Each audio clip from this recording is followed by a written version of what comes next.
So this is the first tutorial where we're now going to start doing the new Facetto chat application I've been talking about. So this is going to be the next chat application from start to finish for a company called Facetto, which is one I'm a co-founder in.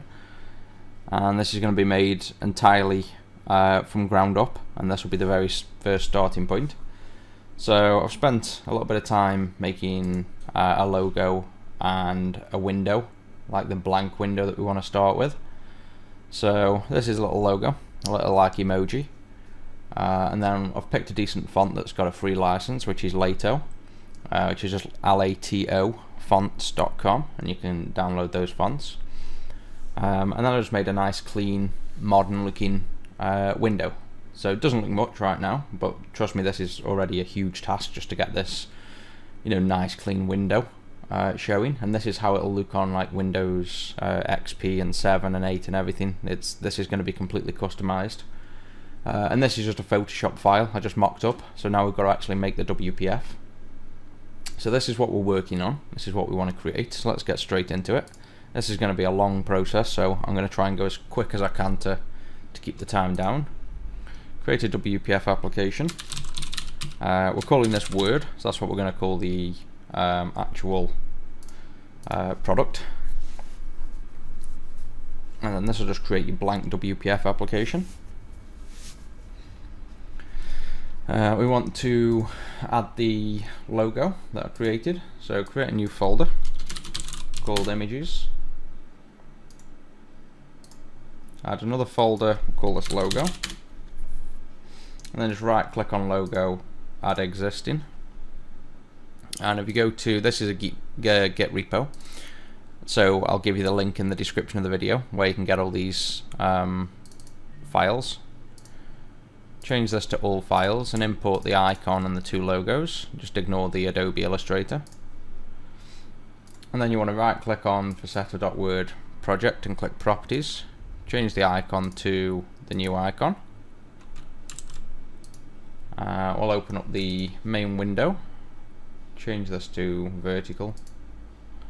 And we'll just quickly add the icon, being Images, logo, icon, small, will be fine. Let's just press F5, see if this runs. Oh, it's not icon, is it? It's logo. Keep thinking it's called icon. Change that to logo. So we've got a blank window. Now, this is the default toolbar and the default window made by Windows. So if we were going to keep it that simple, fine, we'd pretty much be done with the video now. But the complexity comes in where we're now going to make a completely custom window. So we're not going to go off this standard appearance right now.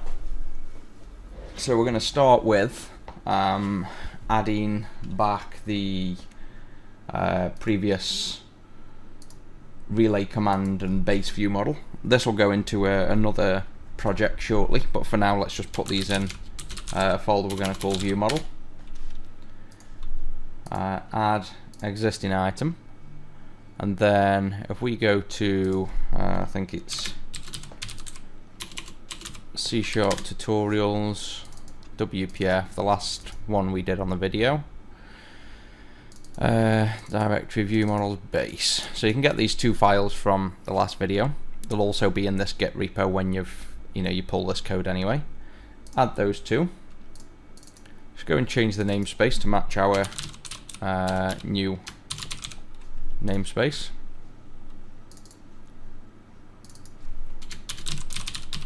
And now we need to add for this to work, we need Foddy Weaver. So we'll just right click on References, Manage NuGet, Browse, Property Changed, .foddy, install that. And that'll go ahead and add foddyweaver.xaml, .xml rather, and all the references you need. So that means this base view model will now work. We'll just quickly go and add a new function here I forgot to do.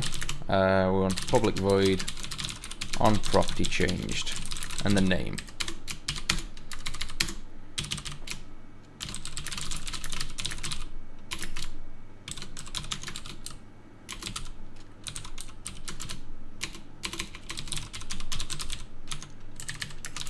And this is just so we can pass in a value and actually fire the property changed event from within our own class, which we'll need later on in this video, as you'll see.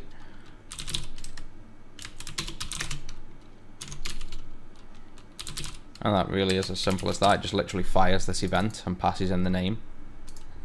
So that's that done. While we're in the NuGet Package Manager, in order to make this window custom, all you have to really do is change the window style to none.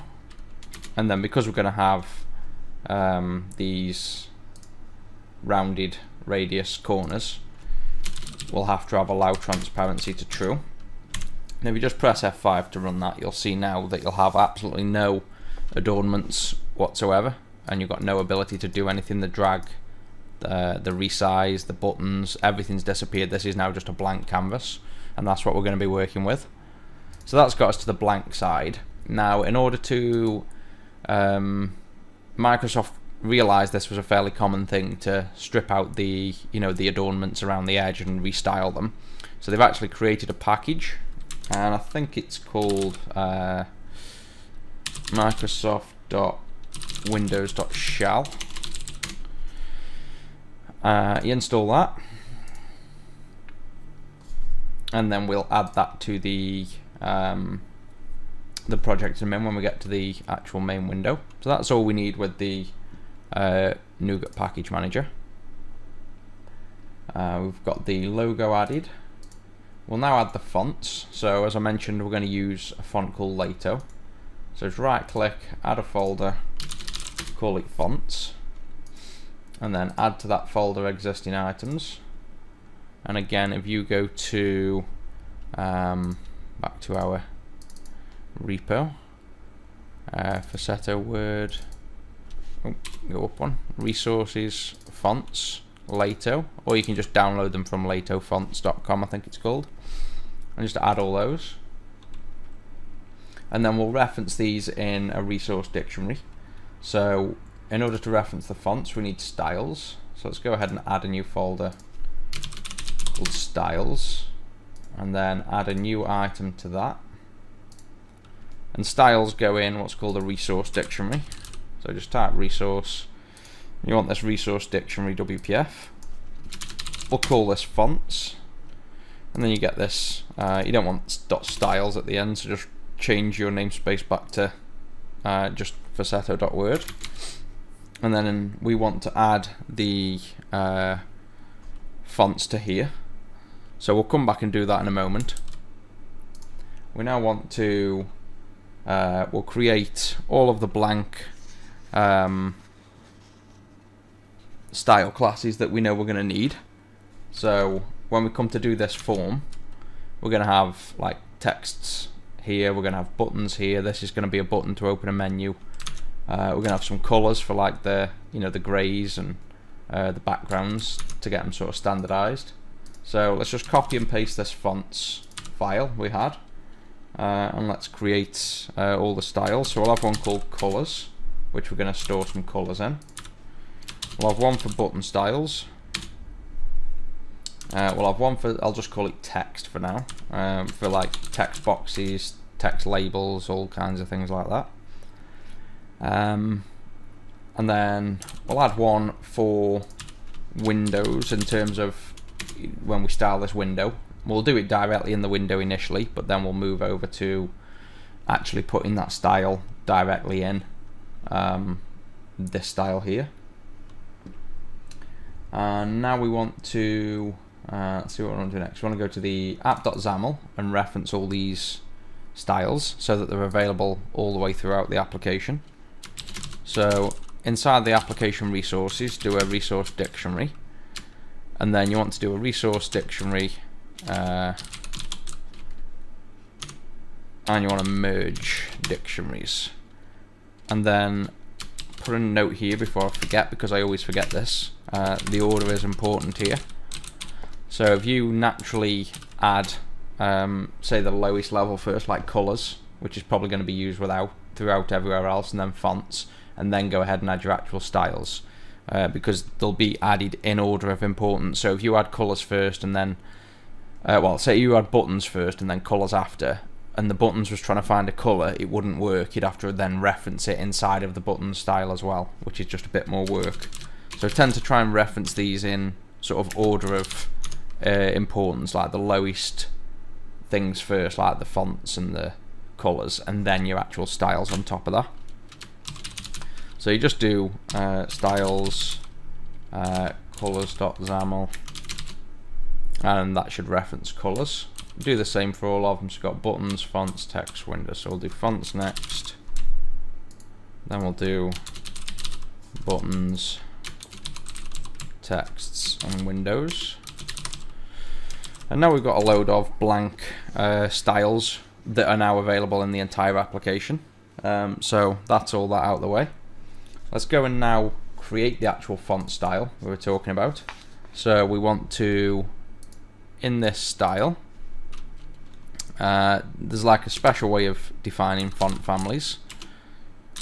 So it's called font family, and then you need a key, which is, you know, the name of the actual font. So we're going to have font Lato regular, and we'll have Lato thin as well. So like have a thin and bold, and that'll do us for now. And then I think you just close this, and this is where you have, similar to the resources before, you have // twice, application, semicolon, 3 colons I think it is, /, and then at this point, same as, you know, this looks all weird, but just basically type it and know that's what it is, and that just gets the package of the application, and then starts looking in effectively this root folder now. So now we want to go into fonts, and then again another little trick with fonts. Once it's found the folder, that's fine, it'll now scan all these fonts for you. It won't be the name of the font in terms of the file name. Instead, if you right click the fonts and open the folder, and you just double click on one of them, it's this name here. So Lato space black is for like the black one. We're going to use Lato regular, so let's have a look at that. So it's Lato space regular. So what you do here then, after the /, once you're in the folder ready to get the file, you put a hash and then the name of the font that you saw just, which is Lato regular. And that should find the font. Copy and paste that, we'll do thin. And I'm guessing it's thin, but let's double check.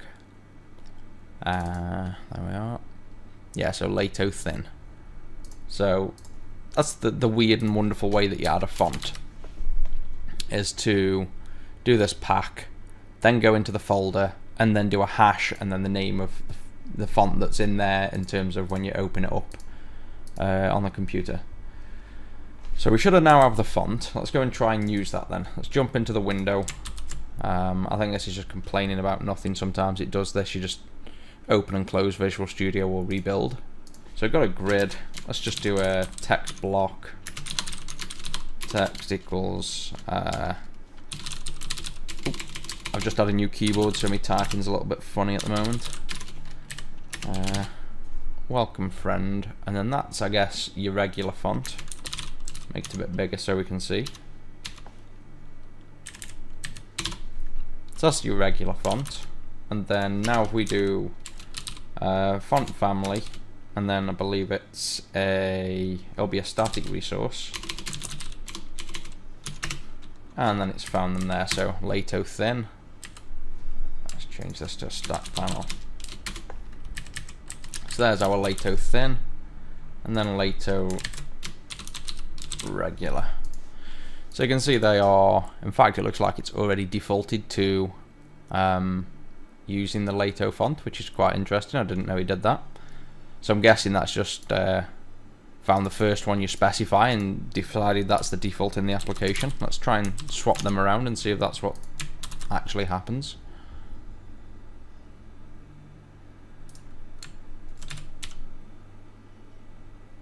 No, so it's sort of picked. I don't know how it's managed to pick the Lato font there, but it seems to have anyway, which is not a problem for us because we're going to use them. So there's the fonts. We know they're now in. There's a little bit more to this now. So when you create styles, or create controls rather, you want to try and default. Really, we want this Lato thin to be the default for the whole application. So to do that, we want to style, and we want to target every control.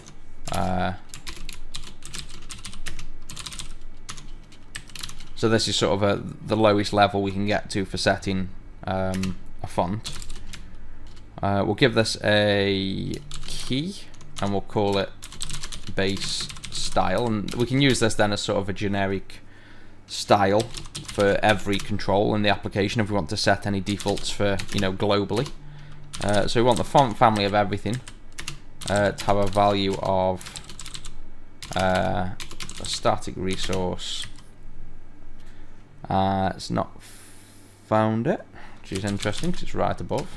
I think it will find it, it's just a compile time not showing up. Oh, it helps if you type right again. There we go, Lato thin. So this will now set a font family. Now we need to apply that style, as well as to control, to a few other key styles that tend to not inherit the control, or at least even if they do, they don't tend to carry those effects over.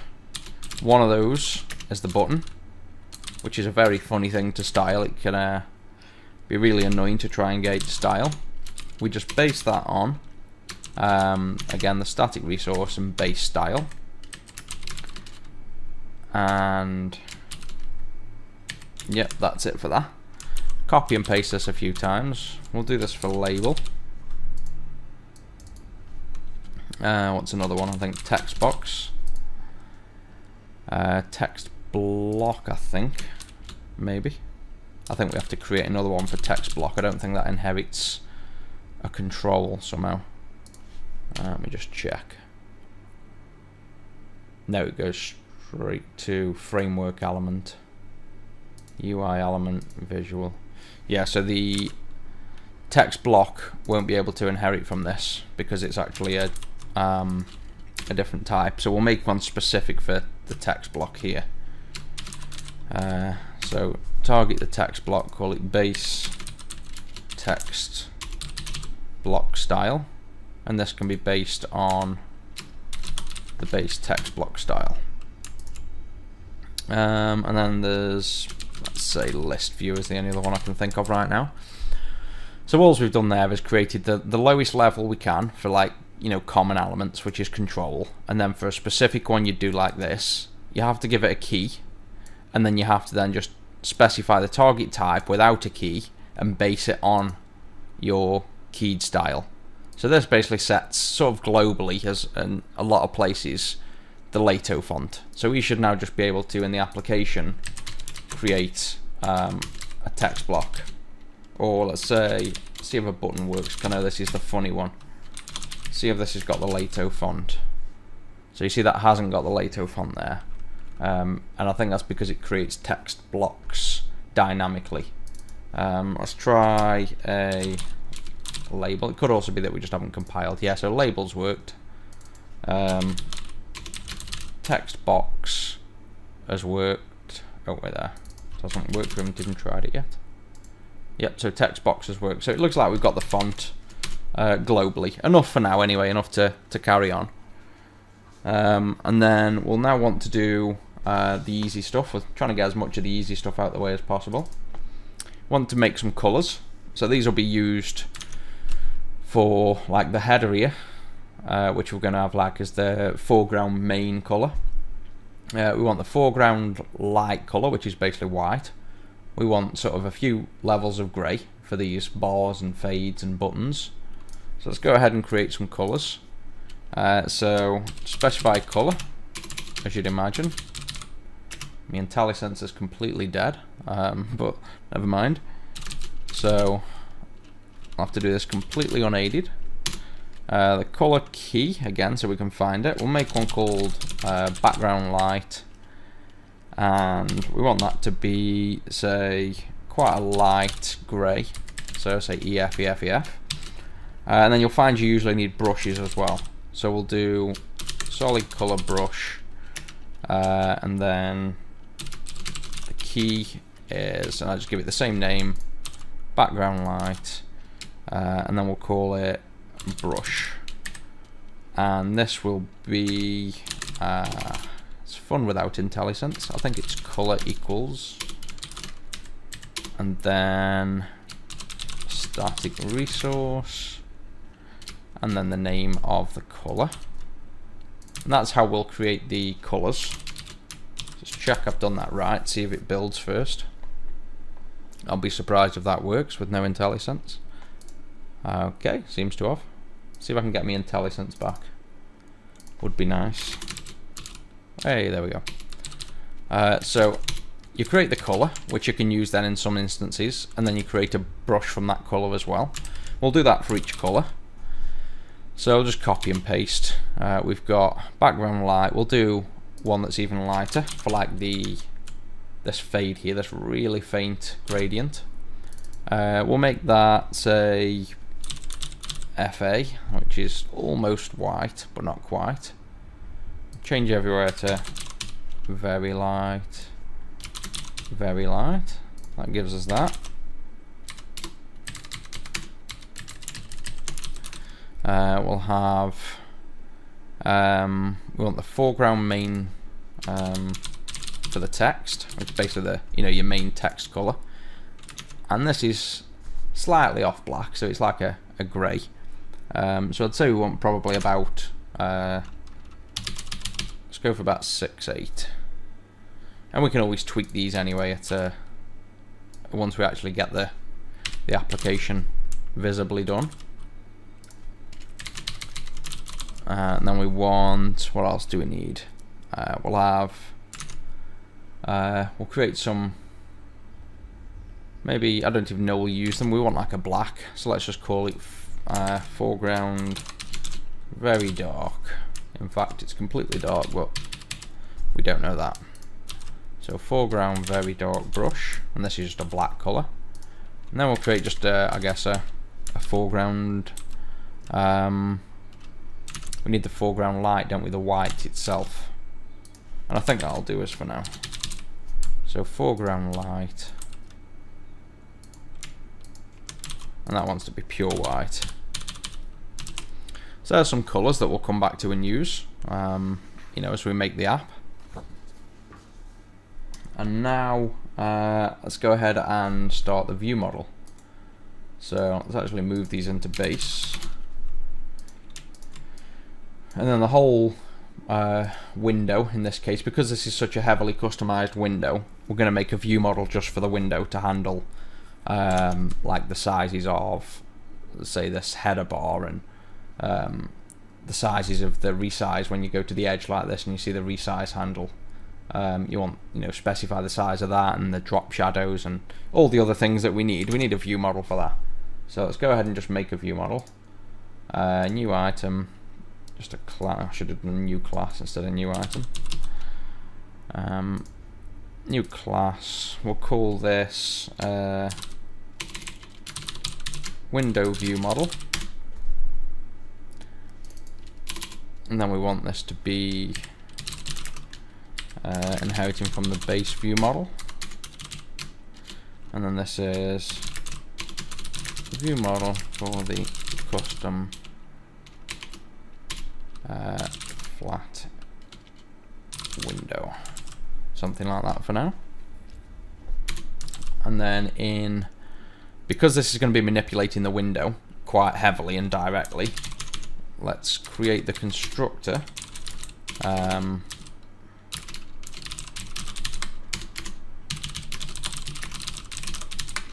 we want it to have a window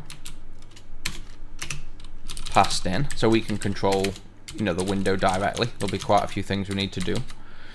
We need to store that as a private variable.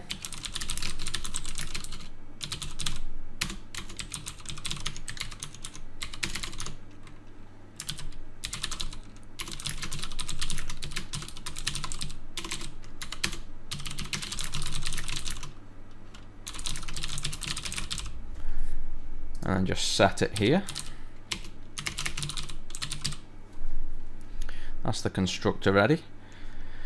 Then I think we'll leave that where it is for now. Like I say, we're just trying to do all the heavy, well, the easy stuff first. So we need to link that view model to the window. So go to the code behind the window, and then here just say this.dataContext equals a new window view model, and just pass in the window. So now this window should have, we should be linked to this view model. So let's just make, try and think of a few things we need, or just at least one. Let's go with, well, let's just do a test string for now.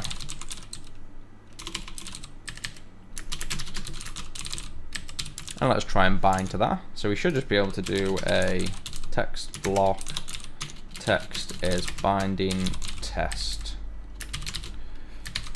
and just run, and we should see the my string being filled in. Oh, there we go. You can just about see it because we've got this borderless thing at the moment with nothing that you can really see. But there's the text. Just change it back to remove the window style and allow transparent for the moment, and then you can see it a little bit better. So there's the string, which we'll make bigger. We're going to get this nice and sort of a chunky visual window. So really now we're down to digging into the actual XAML. So we want to give this window a name, because again we're going to need to access, we might need to anyway, I'm not 100% sure, but we might need to access this window from inside the custom styling in a moment, and then we can link back by the name. We've got this window style to none, so we remove all the borders and all the buttons to start with. We allow transparent so that we can do cornered things.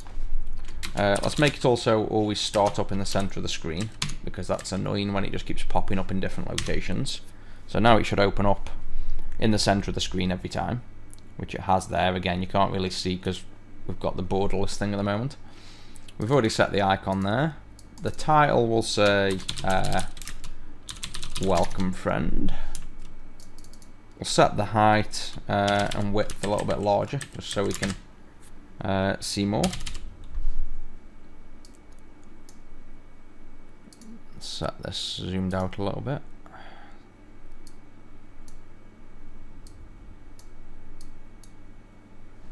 I'm going to zoom this in a little bit. Hide this. Hide this. There we go, so I shouldn't have to zoom the screen so much now. So we know the view model's working, so let's just pop back and remove that temporary string for now. And then remove that. Change that back to a grid. Right, so in order to get started with making this custom window Chrome, as it's called, that NuGet package we installed, made by Microsoft, this Microsoft Windows shell, you can now access that in anywhere. So let's just access it here. Should be called Window Chrome. .window Chrome. And now in here, you specify the window Chrome again. It's a lot of window Chromes being specified.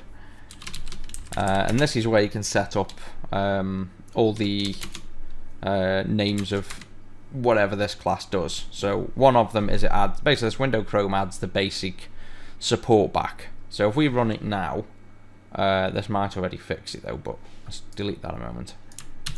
Now if we run this, you'll see that you can't drag, you can't resize, so you click and nothing drags. There's no corners to resize. So this window Chrome adds the ability pretty much to do that, is to resize. So I think it's called resize border thickness. Now we want to keep this all bound, so let's do binding and we'll call it resize border thickness, and then we'll go add this resize border thickness to the view model. So in here, and it's going to be, we want to resize border first, which will have, I think it'll be an int just fine, and we'll set that to, let's go with 6.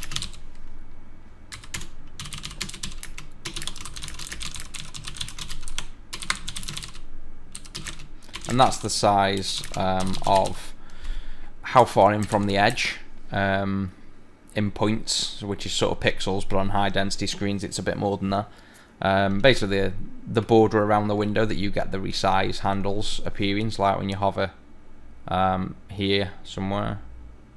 Well, you know what we mean when we get this resize popping up like here. So it's that amount of space you've got there, which on this is about 2 pixels. So we're going to do 6. We're going to keep it nice and easy. And that's the number. We want to specify the number so we've got an actual value to work with. And then you'll notice this resize border thickness. If you press F12, takes you to the definition. It's a thickness. So to keep it simple and not have to do value converters, we'll just make another one called, well, of type thickness first. And we'll call it the resize border thickness. Simply a getter. And this will be return new thickness, and it'll be the resize border. I'm just trying to think ahead here. It's going to be the resize border initially, which is fine. But when we come to have this window open, if you look at the screenshot, you can't tell here, but on this window paint itself, look at this faded drop shadow all around the window. That's grey. We're going to need that on our window. So in order to do this drop shadow, we're going to need sort of a container around the whole thing. Then we're going to need to push that in by a margin, so that then the drop shadow around the main window can come out from that. So we're going to need an outer margin. So let's just create an outer margin variable as well.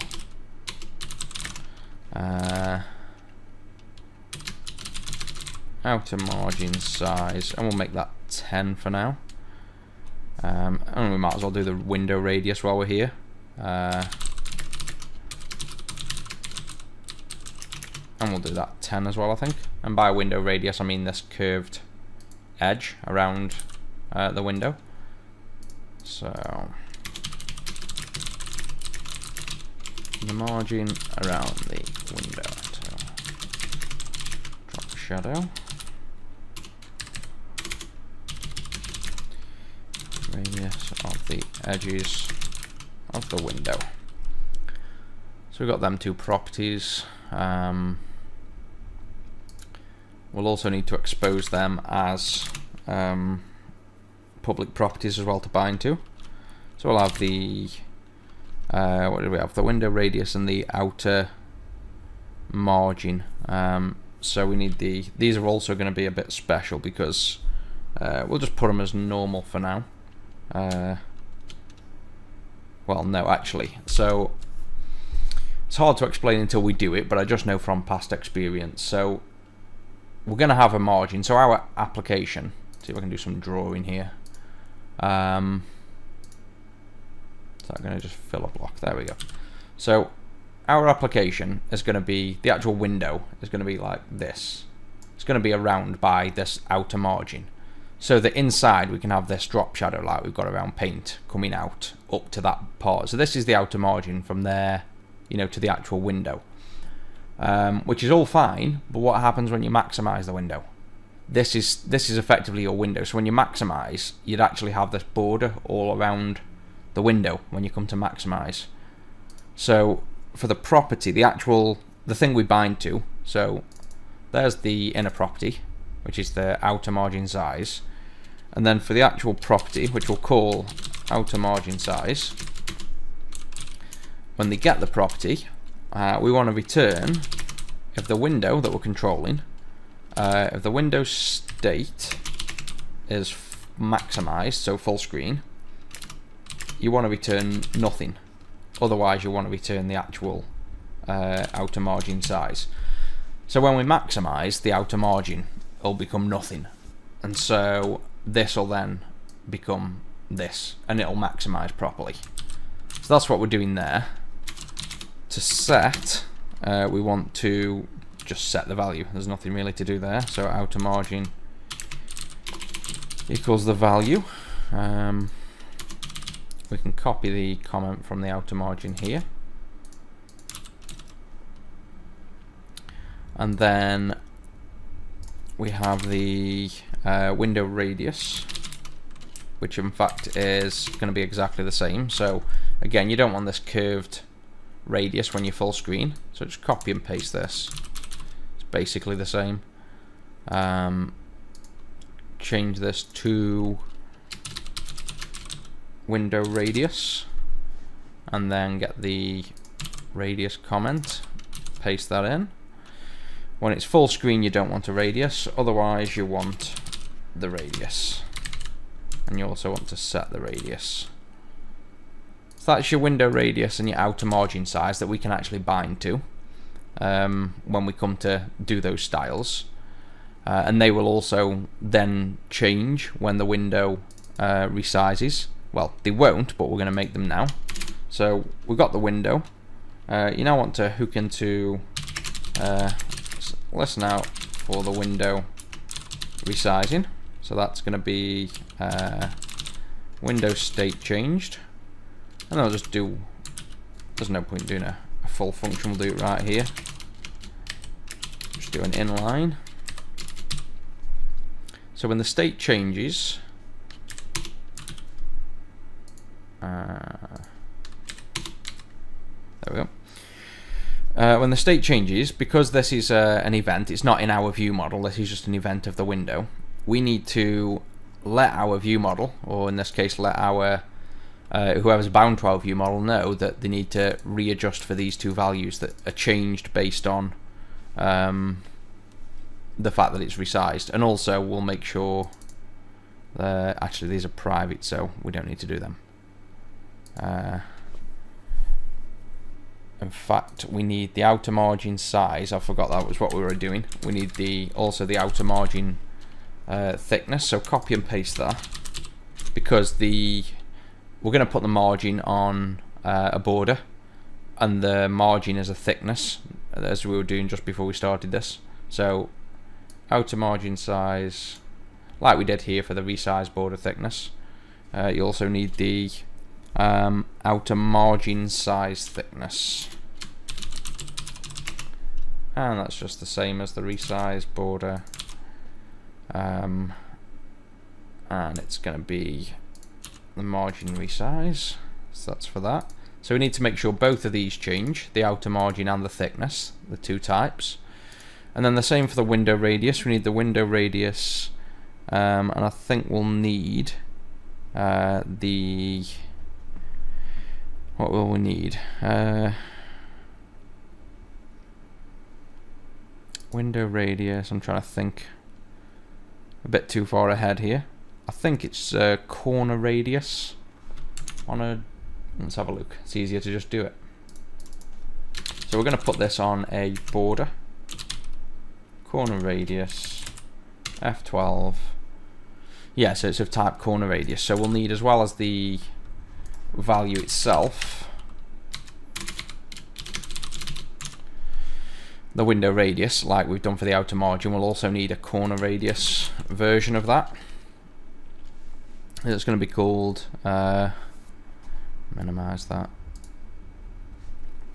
we'll call it window corner radius. And what will we want to do with that? I think we'll probably just want the actual the window corner radius. I think we just literally return same as this, just make a new corner radius.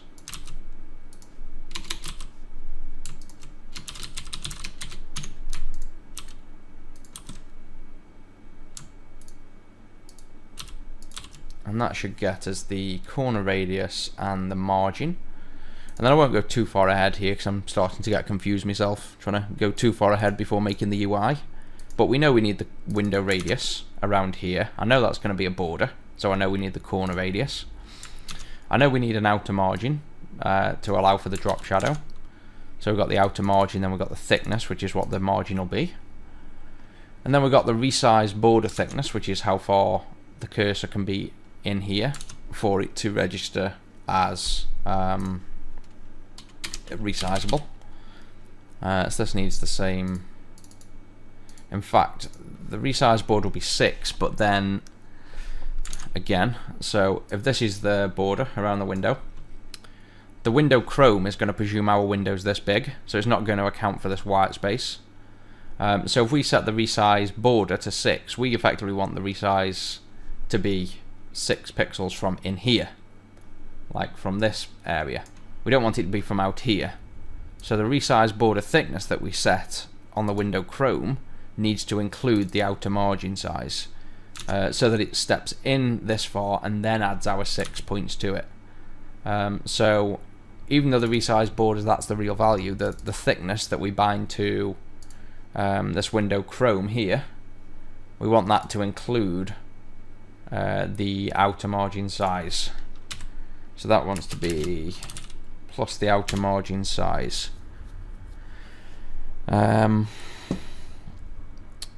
So the size of the resize border around the window, taking into account the outer margin. And then, in fact, we want that to change as well then. So we now need to fire off change events for all of these, every one of them, whenever the window resizes. So here, call on property change, which is that function we added to the view model here, and that just fires off an event to the view model. And we want the name of resize border thickness, fire off events for all properties that are affected by a resize.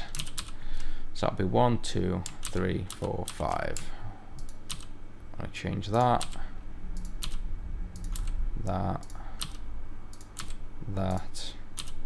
and that. So every time the window changes state, see if we can run this. Again, let's try and make this so we can actually see something at least. Run that, we should at least see now a red window. We should also now be able to resize. So there you see the resize handles appearing now. That's because we've set this resize value here. And now if we resize, the state won't change. But also, you should see now, see we can drag as well. So this window Chrome has added the ability back to drag. It's added the resize. It should also have added, I think, double clicking on the header part should make it maximized, which it does. And you can see now it's fired off our window state change. So now we're going to recalculate the resize thickness, the outer margin, the margin thickness, and you can see they've already calculated to 0 because we're now maximized. So these are all working. We're now going to maximized big red screen, which is a bit scary looking. So we've got the basics of the window. So we've now got a blank red window that we can resize from all corners. We can drag it around, and we can double click to open and maximize and minimize. What else? Let's keep swapping this code around every time I open and close. Right, so finish this off. So we've got the header. So this is called your caption, this top border, and like paint, it's this part here, the bar. That caption height we want to set. So again, we want to bind that. So caption height binding, and we'll call this title height, and we'll go back and add it to the view model, and that'll just be a simple property. So public in title height,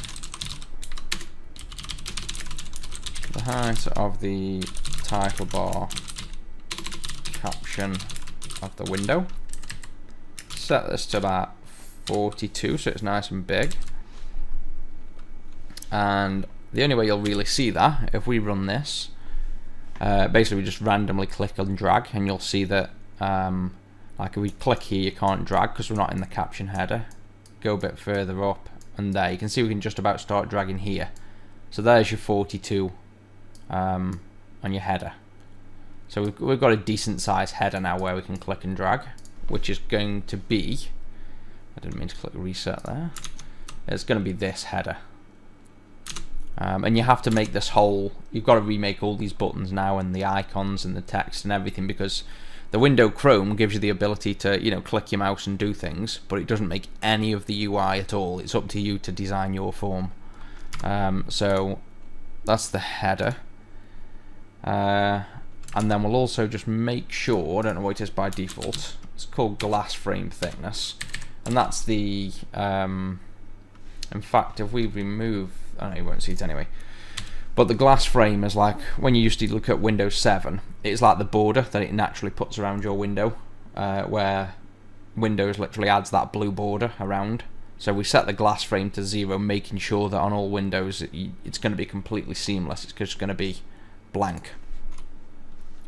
So that gets us the window Chrome. So that's all we need to do. That there is the window Chrome. That's all it can do. That's all bound now and set up, and there's nothing more to it. So we now need to make the actual the window. So we want to style the window. So we'll just put it directly right now into window resources, and then we'll move this off into another file afterwards. You need a style.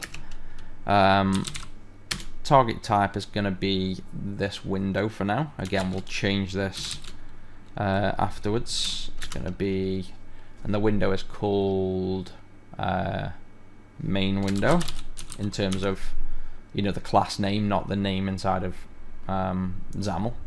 So it's going to target the main window, and that should get us a style for this window. And then we want to do a setter with a property of template. We want to override the entire window template, and then we want to do setter dot value. So here's the window template now. The window template I think is a control template, and again we'll have to specify that that is of type, and this time it can just be a window. You know, it's not specific to our window now. This template is just for a window. You can see already it's completely wiped out the window. There's now nothing there because we've just overridden the template and literally put nothing inside of it. So I think if we run now, you won't even see a window. So you'll just get the debugger coming up but no window. Yeah, so there you go. We completely destroyed the window. There's not even a window now. So at least we know the template's working. So the first thing we want to do in that template, we want to put the border that we were talking about. So we want this outer topmost thing is going to be the border. We'll give that a name in case we need to access it, called container. In fact, I think we'll need, to get this drop shadow thing, I think we'll need 2 borders. Let's just do 1 border for now. So let's ignore that for the moment. It's also comment so we don't forget where we are. Main window with resizable outline margin in terms of this thing, the outer margin. So that's the border. We want it to have, let me think this through.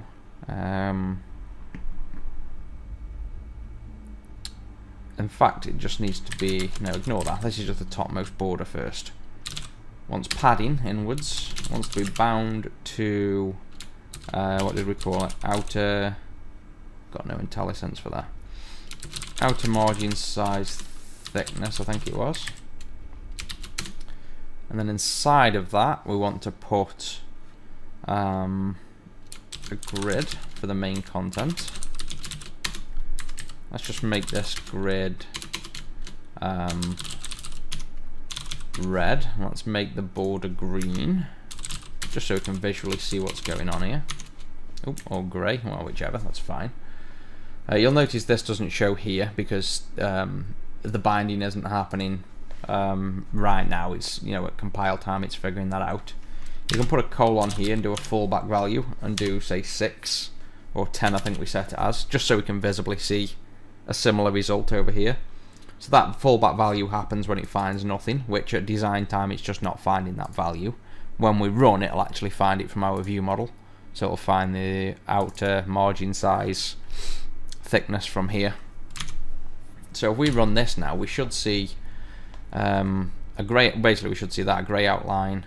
There we go, and we've even got the rounded, I didn't think we'd done that yet. Looks like we've got the rounded corners on. It's interesting. Maybe that's default on the window Chrome. Let me just make sure that's nothing. Because the window Chrome can have a radius for you, but if we use the Windows Chrome radius, we can't do the drop shadow.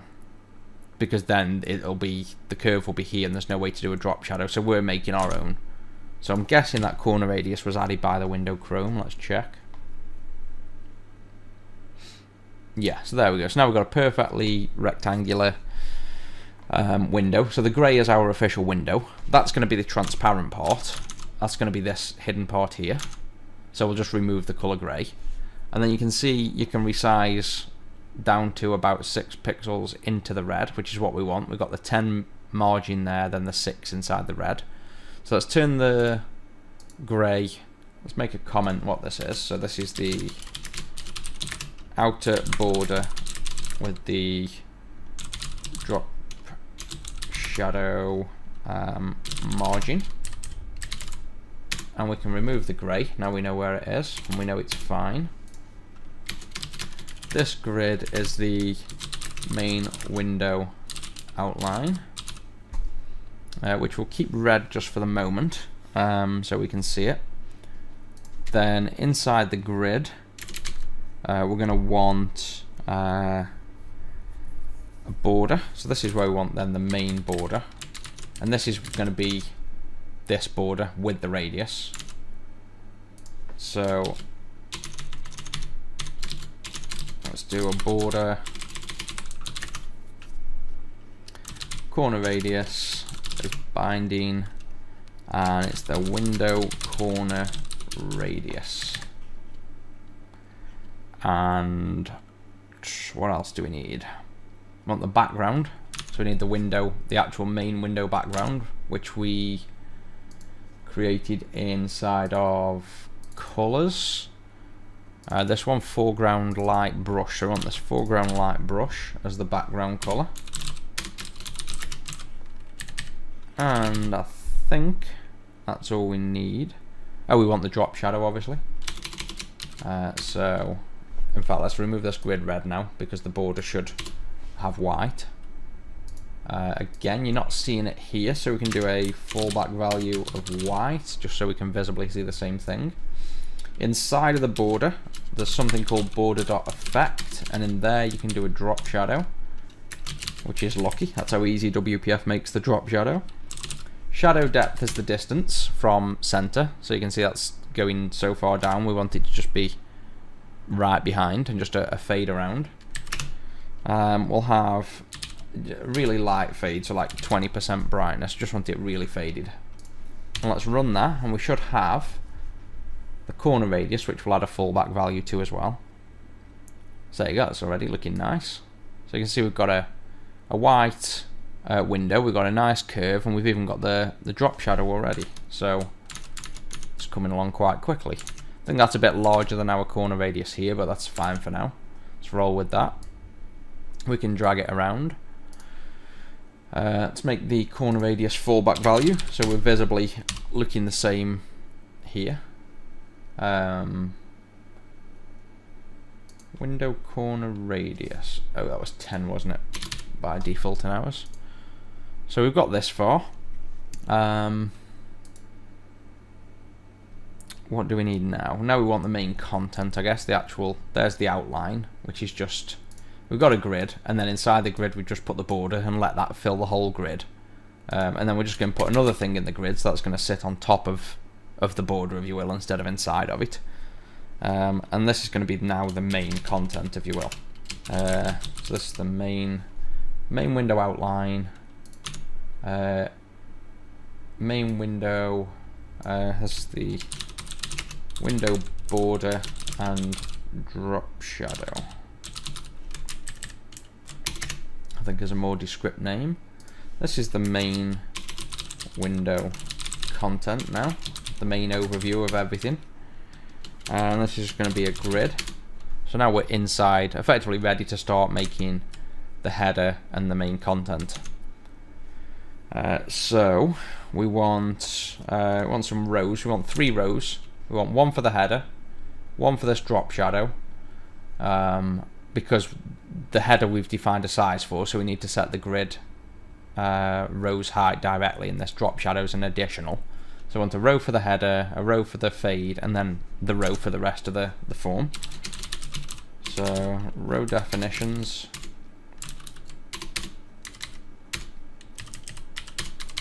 And the first one is the title bar, I'll call it. Row definition, height is going to be static, and it's not a static resource this time, it's just static. Actually no, what am I saying? It's in the view model, it's going to be the binding. And then it's going to be, do we call it title? Can't remember the name of it.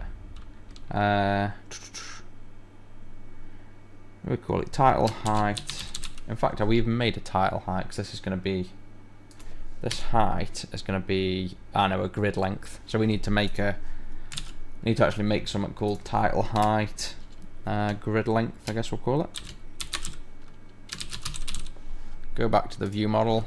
Now I know we made title height, I remember doing that, there we go. Similar to these, we need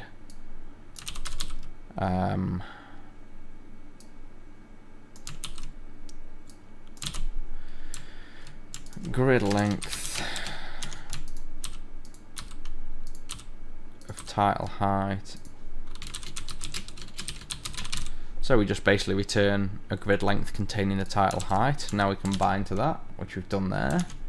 Default is 42, so let's put a fallback value of 42 again, so we should visibly see. So that's the row for the title bar. Then we want the drop shadow, and that's just going to be an auto, so it just sizes to whatever height we decide to make the drop shadow. And then the actual the window content, so you know, whatever pages we start to add to this window, and that will be then taking up the remainder of the space. So we've now got the main grid, we've got the row definitions, so now we want to make the actual the header itself, the title bar. So for the title bar we will do a grid. We'll make it a grid with 3 columns, so 1 for this icon, the rest that fills up this text, and then 1 for these buttons. So I want a grid, I want it to be in column 0, which by default it is, but I just like to explicitly state.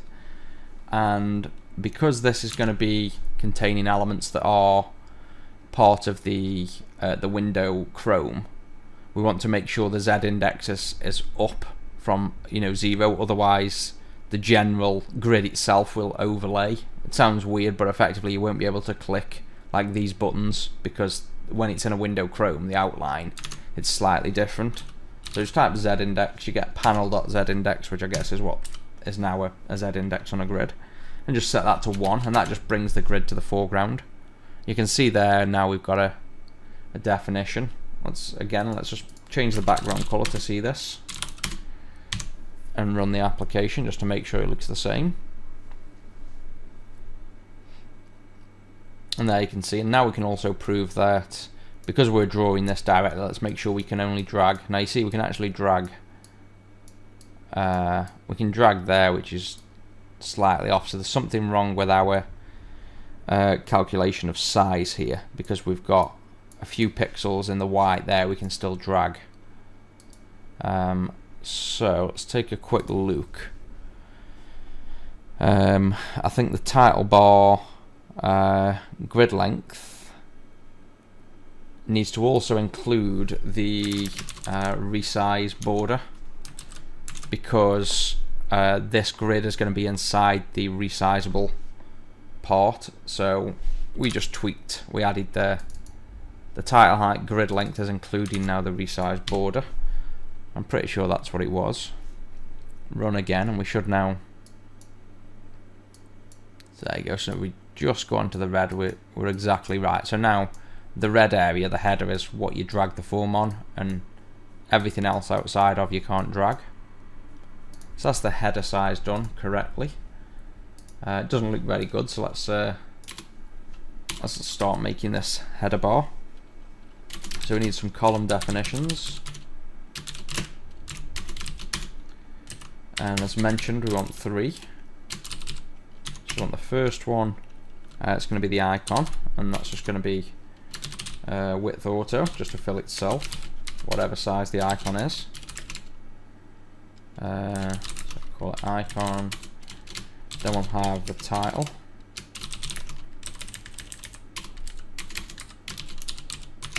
And that's going to take up whatever space is left. And then finally we'll have the window buttons, like the maximize, minimize and close buttons. And that width will be auto again. So that's the column definitions for that. Now we want to try and bring this over a little bit. Want to add the icon, so you know, the icon like this Visual Studio one up here. So again, keeping the comments, icon. Now we need this is where we're going to have to start styling, because it's going to need to be a button, because when you click this icon up here, or right click in this case, you get a this menu, the system menu, so we want to keep that behavior. So we need a button. We need to make a command as well. So the binding will be we'll call it menu command, because it's the system menu. It doesn't exist, so we'll make that in a moment. And then the content of the button wants to be an image with the source of the images logo small.png, I think it was. And there's the image. If we run that now, you'll see why we need to make a custom button style, because we've got, and you can also see we can't click that button at the moment, so you see there's no hover effect. And we've got this grey border. So again, when you're in Windows Chrome, you need to specify a property on the button. So, and I think it's called something hit test. Is it Windows Chrome?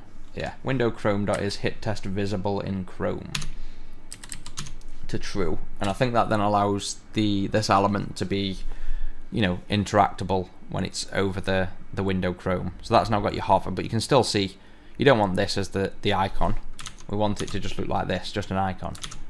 So let's fix that with a button style first. So let's just jump over to the buttons XAML we made, and let's start by making a few styles.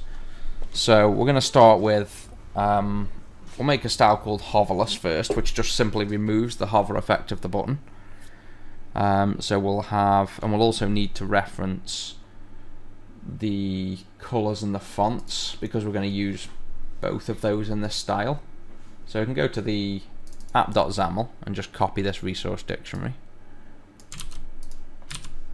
paste it in here, not the actual resource dictionary part, and delete those, but just keep the colors and fonts.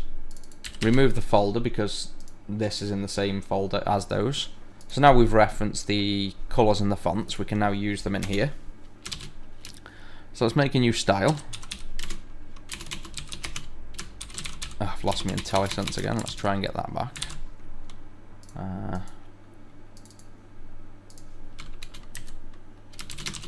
There we go, so we've got a style. Target type is going to be a button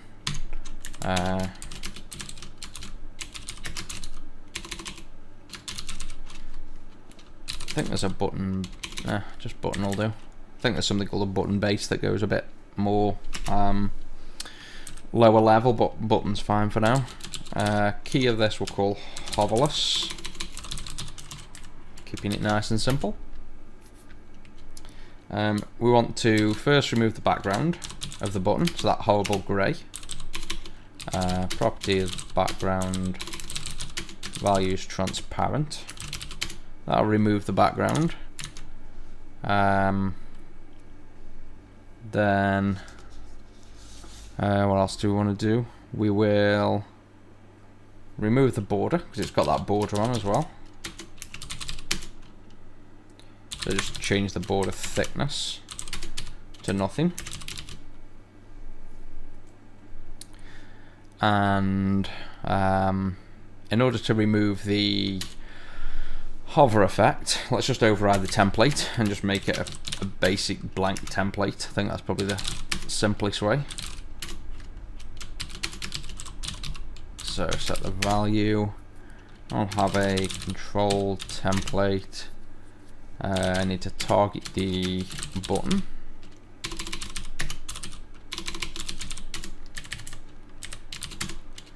And then in the control template, this is now the actual button itself. We'll just do a grid with the background color of whatever the template states.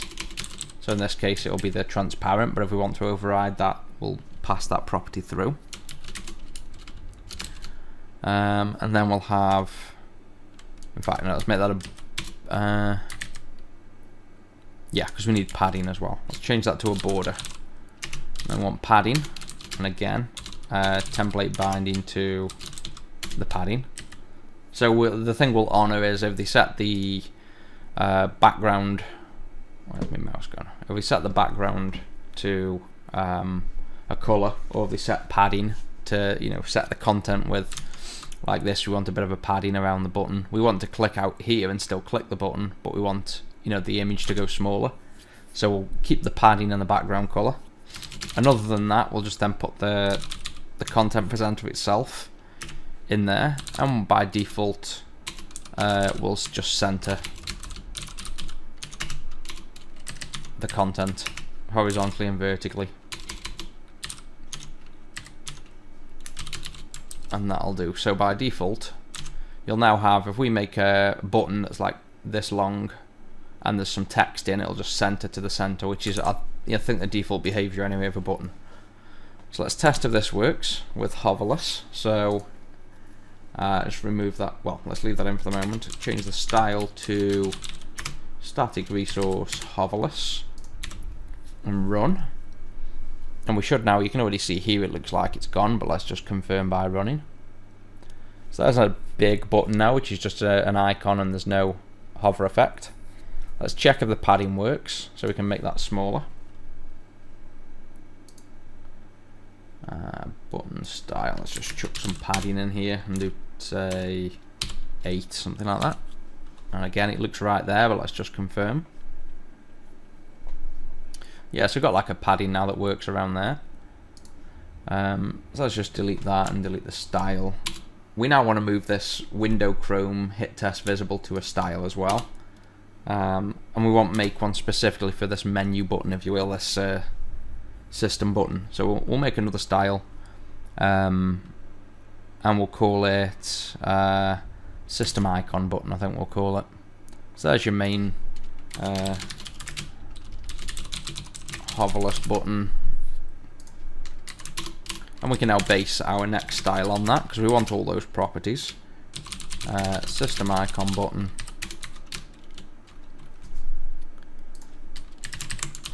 copy and paste. Oops, gone even larger. There we go. Target type button based on hoverless, and we'll have a key of what did we say we were calling it? System icon button. So now this is a new style. We just want to add that window Chrome hit test this. So let's take that, put that, and in the style we'll set that to true. So the properties of that, the value is true. So that means it'll work when it's on the window Chrome. And we'll set a padding. Basically just what we did when we were testing visibly, but this is now just done in a style. Give it, say, 10 padding, and now just set the style up to that.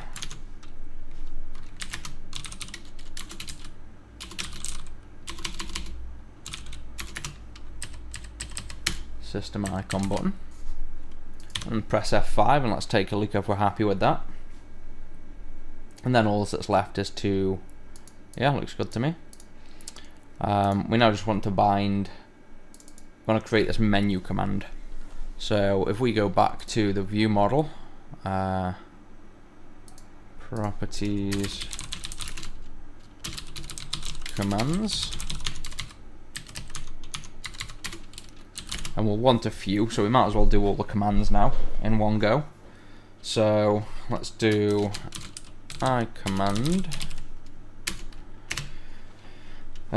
We've got the minimize command when you minimize the window.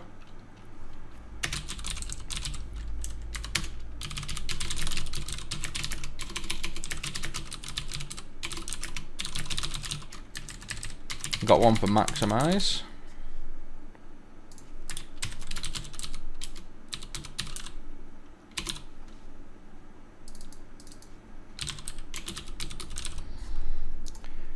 We'll have one for the close button.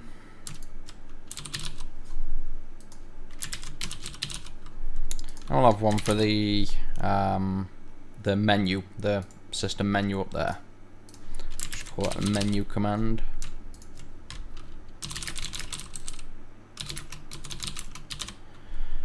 And then now we need to create these, so we'll initialize them in the constructor.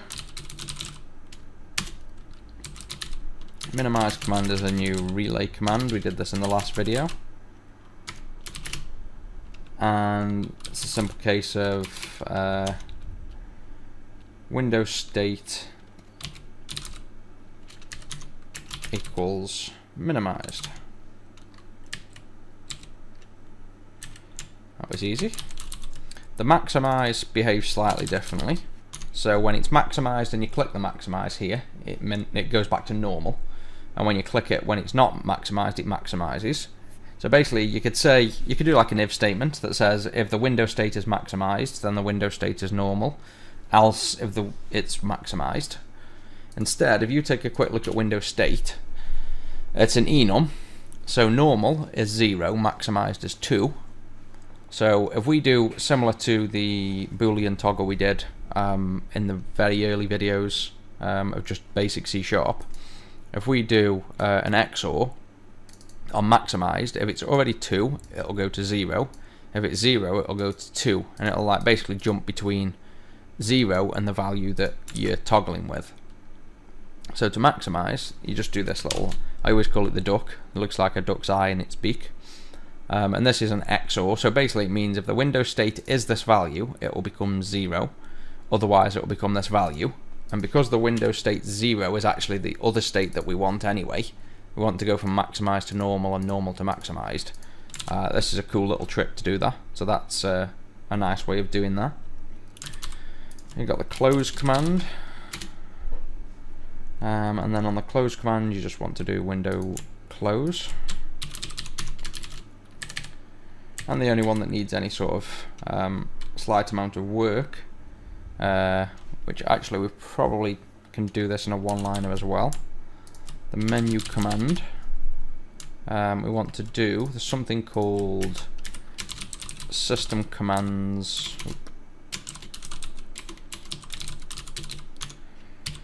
dot show system menu with the window. Now we need a position.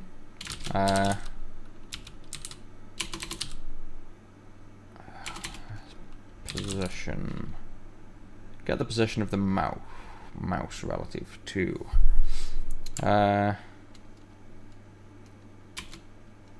trying to think what just the get position of the mouse is. You want the position based on the screen. Maybe primary device dot. Don't want relative to a specific item. Directly over target. Okay, let's do a quick Google. It's the quickest thing for this. It's fine. We just want to get the actual screen position of the mouse. So let's have a look what Google says. There we go, cursor.position, apparently. How did I miss that? Oh, I was doing mouse. So, cursor. Where's the cursor? System Windows input. System window, that's the forms. See if there's a WPF one. We can use forms, but I want to just get the WPF.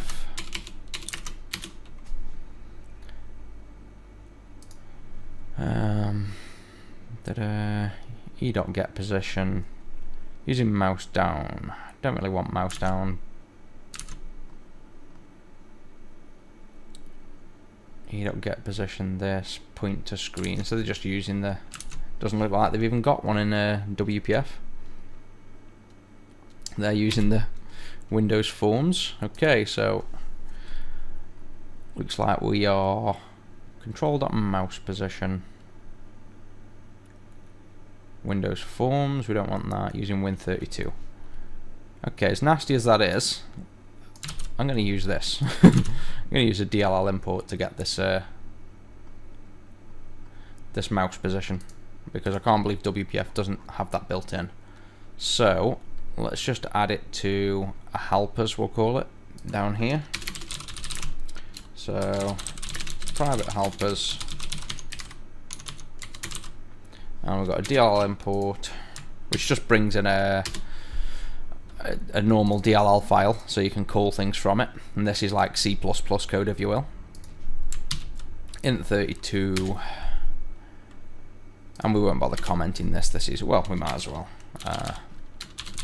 Gets the current mouse position on the screen. So now we can just call get mouse position. And we'll make that a private function, and that will do. So there's the helper. So now we can show this menu, and we'll show it at the current mouse position.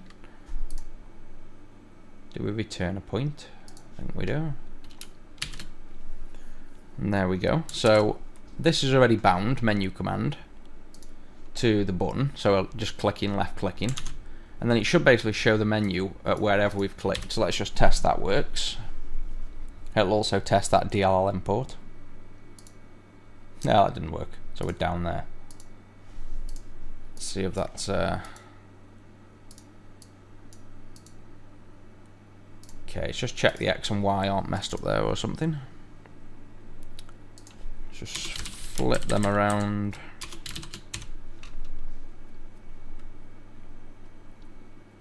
Can't see it being the wrong way there, but maybe this is a... Nope. Let's just have a quick read of what they said about that. Using Win32, yeah, it works. Point to screen. Oh, maybe we've got to convert that point to screen first.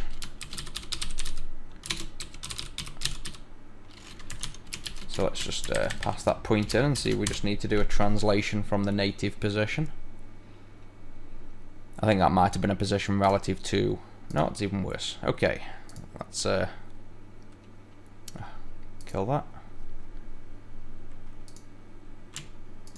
Let's just try doing then, because we had a cursor dot...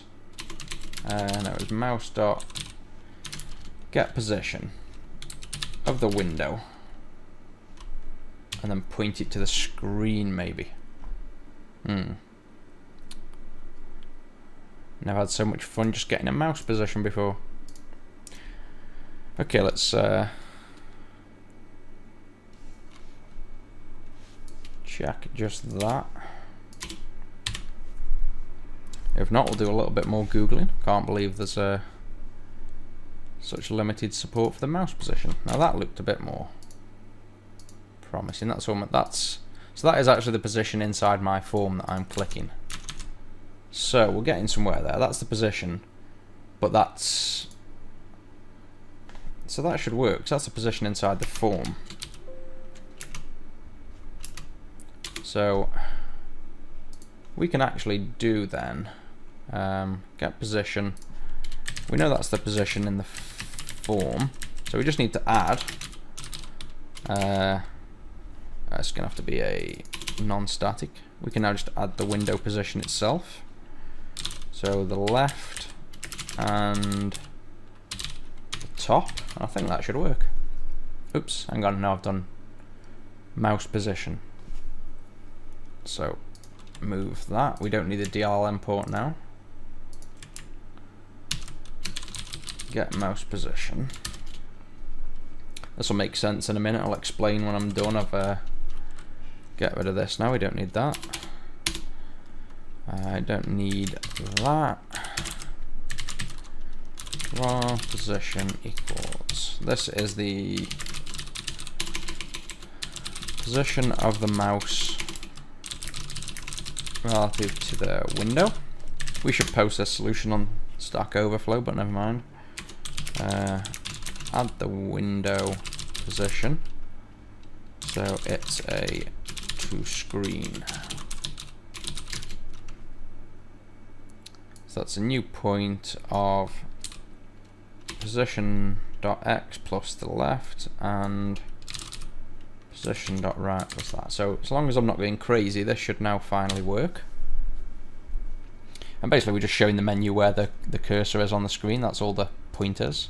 There we go. So now if you click that button, this menu will appear where you're clicking, and then you can like close or minimize, maximize.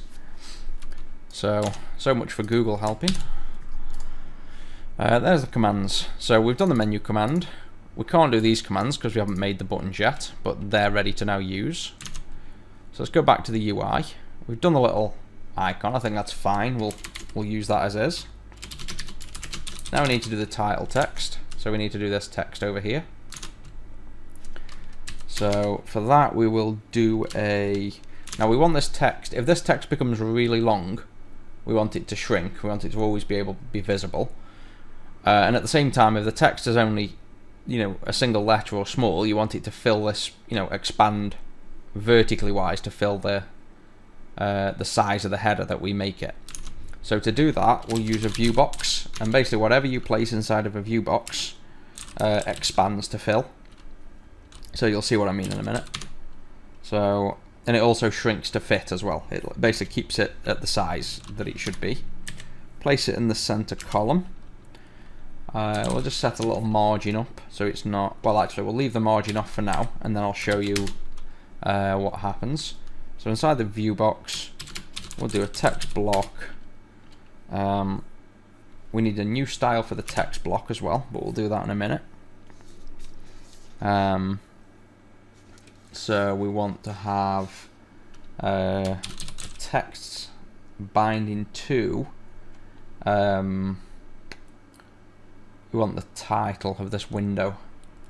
So that will be, I believe, a binding with a relative source, because we're inside a template here, bear in mind as well. We're in the control template. So we need the relative source, and that is going to be a relative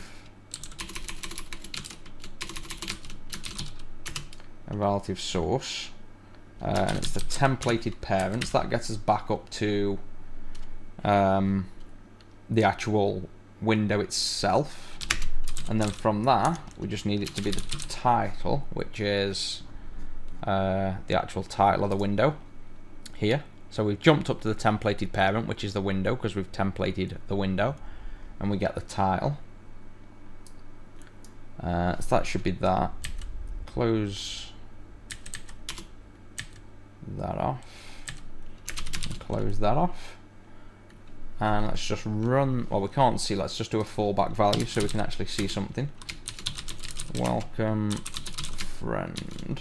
I need to put them inside quotes. Can't see anything.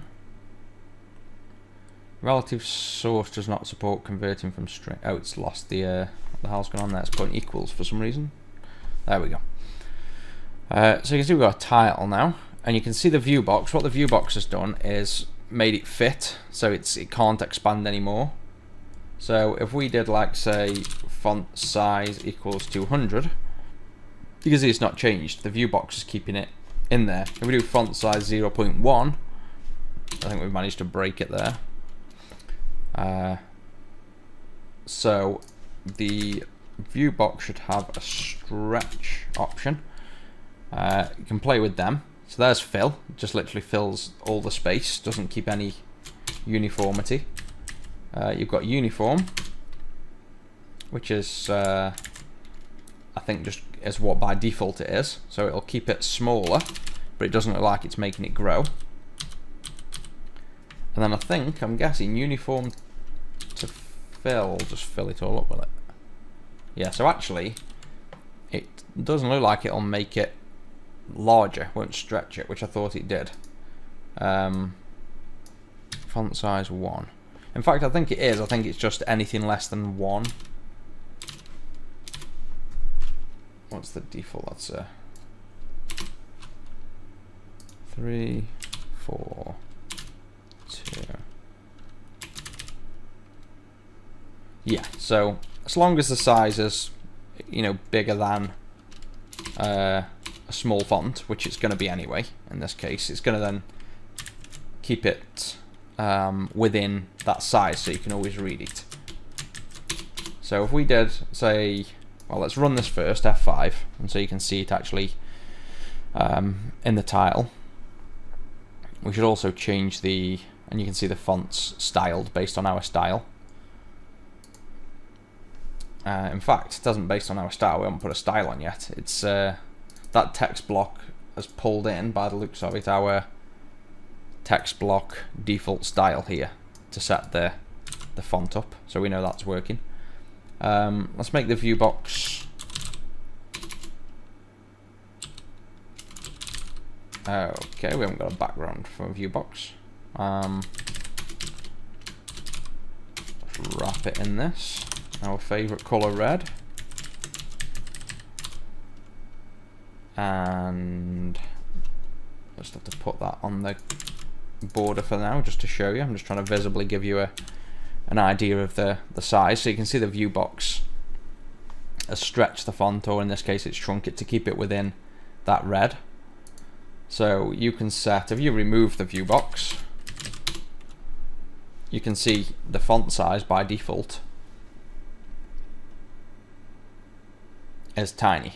So the view box simply makes the font fit, the content fit this border. So it's always, whatever size we make the header, then the view box will keep it sort of that size. So that's what that's doing. So the title's there. We want a style for this now, because we want to style this to have this appearance, which the font, a little bit of a margin, and the colour as well, like the foreground colour. So let's just do style, static resource, call it header text, and let's just go and make that now. Go to texts, and we'll just make this header, which will be nice and easy. So we just want to style a text block. So style, lost me IntelliSense again. Text. Target type is a text block. We want to make sure we're still based on the base style, so we maintain that font, so we don't have to redo the font style. We also need to name it. So the key is header text, we called it. Then properties wise, we want the foreground to have a foreground main brush color, which is like just slightly off black, so it looks more subtle. Then we want the vertical and horizontal alignment to be center, which I think they already are by default in the view box, but we want to make sure we keep it, you know, that they definitely are centered. And we want a margin, so a slight margin on the top and bottom.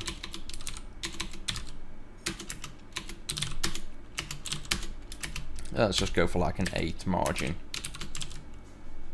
Let's see what that looks like.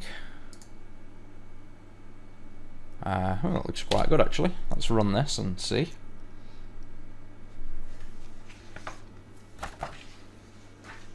So you can see there now we're not too bad. There's the picture we did, and this is ours. So this is a bit small, but we can make that a bit bigger. Let's just reduce that margin slightly. Again, we can tweak this all day long as well to make it sort of pixel perfect, but let's get a basic. There we go, much better. So you see we're much closer to that size and style now. That's basically almost identical there. Let's add these 3 buttons now. So we've done, where are we? Done the title. So now, as well as the title, we now need the window buttons. These are going to be, we'll do a horizontal stack panel for these.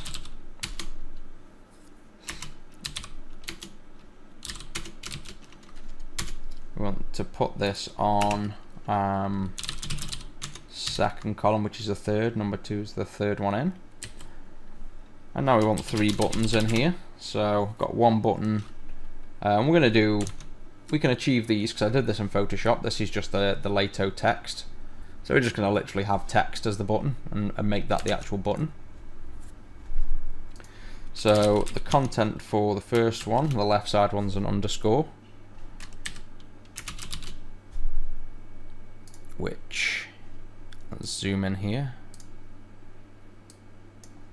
You can't really see much of there, but just put 3 in.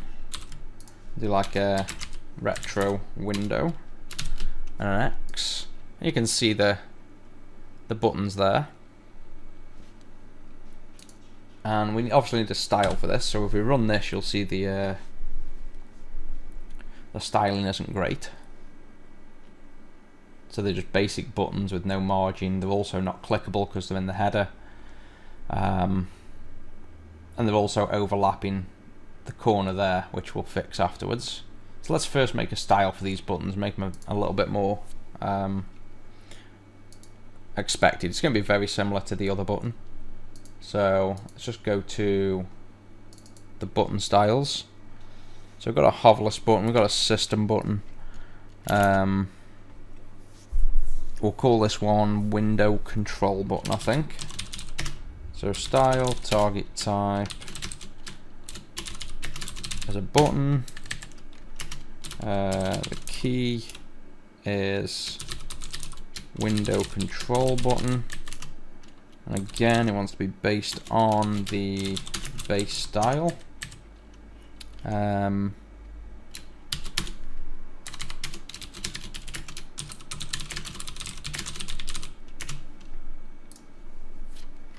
This one we need to do this so it can be clicked. We want to have the background transparent again. So actually it's there as well, we can copy that. We want some padding. Again, we'll use that. We'll do a bit less padding though, because these buttons want to be nice and big. Want the foreground to match the same as the header text does. So this foreground color.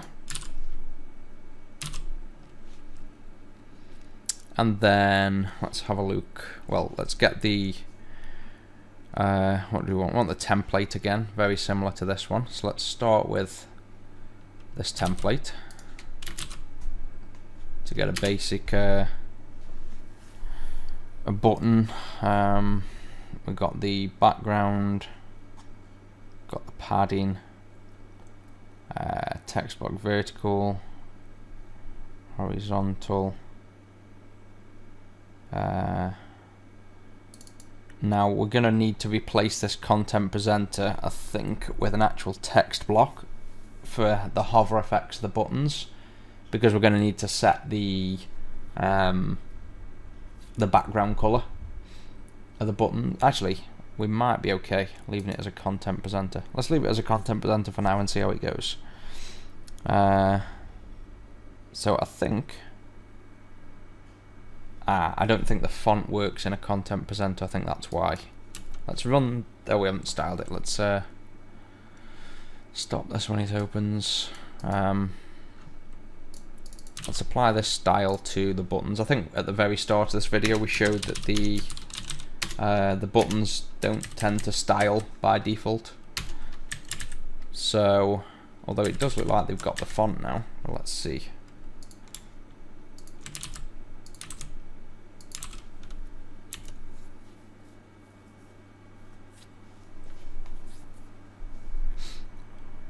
So they're now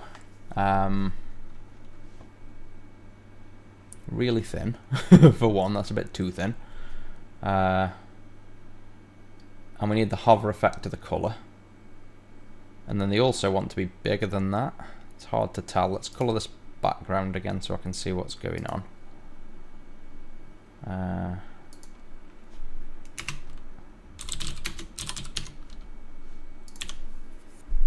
Because they don't look like they're filling up the space to me. Oh yeah, they are. Okay. Just remove that content presenter so I know exactly what's going on. Just do a text block, vertical alignment. We're going to have to set the text now to templated templated content. Let's just see what that looks like. It's almost like they've got too much. They seem too small to me, they do somehow. Let's remove this padding a minute. Let's just see how much of an effect that's having. Oh no, it's actually spacing them out. So let's leave that padding in. Let's add a vertical. Let's make sure this is going full size here. Vertical alignment. Stretch. Well, I think they are already.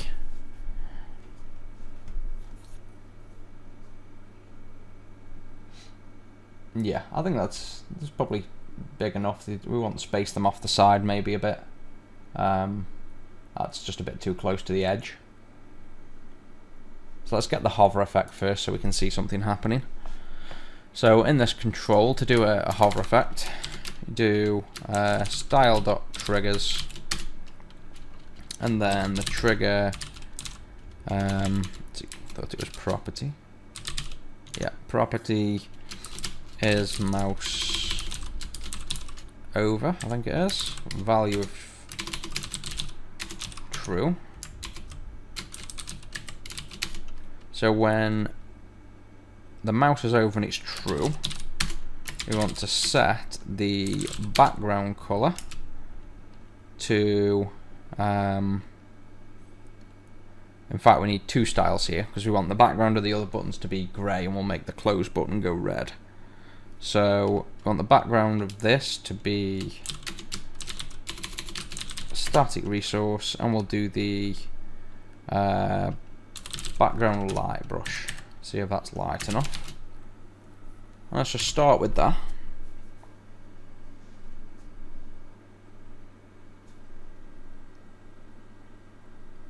There we go, that's quite nice. I know what these need. These look a bit too squashed. They look sort of squashed this way. They look like they've been pushed in. Let's do a layout transform. Let's stretch these out so they're more like squares, because you can see these rectangles are you know, a lot higher than they are across. We could pad them out, but I want this font to also grow a little bit. So let's also add a what's it called? It's a layout transform. Layout transform setter.value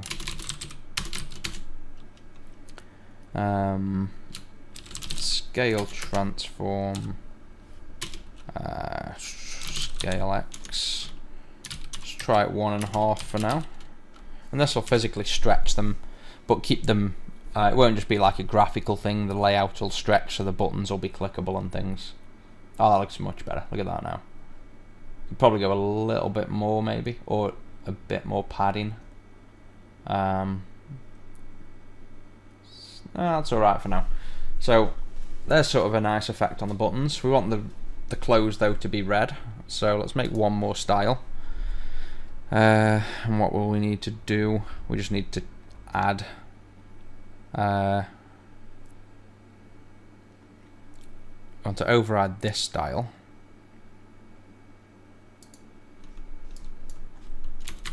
So this is going to be the window close button.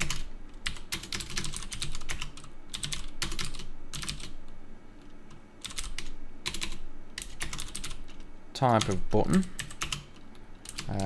Key is window close button.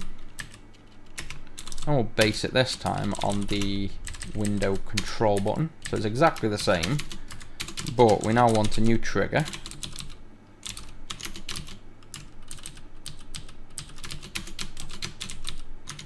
And the trigger will be, property is mouse over, value of true,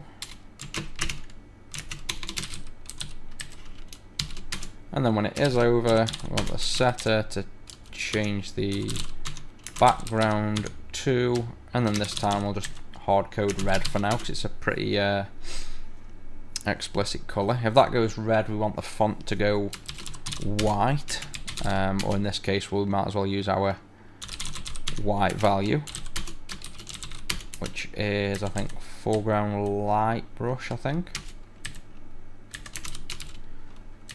And then we want to apply that Windows close style to the close button. So change that from control to close.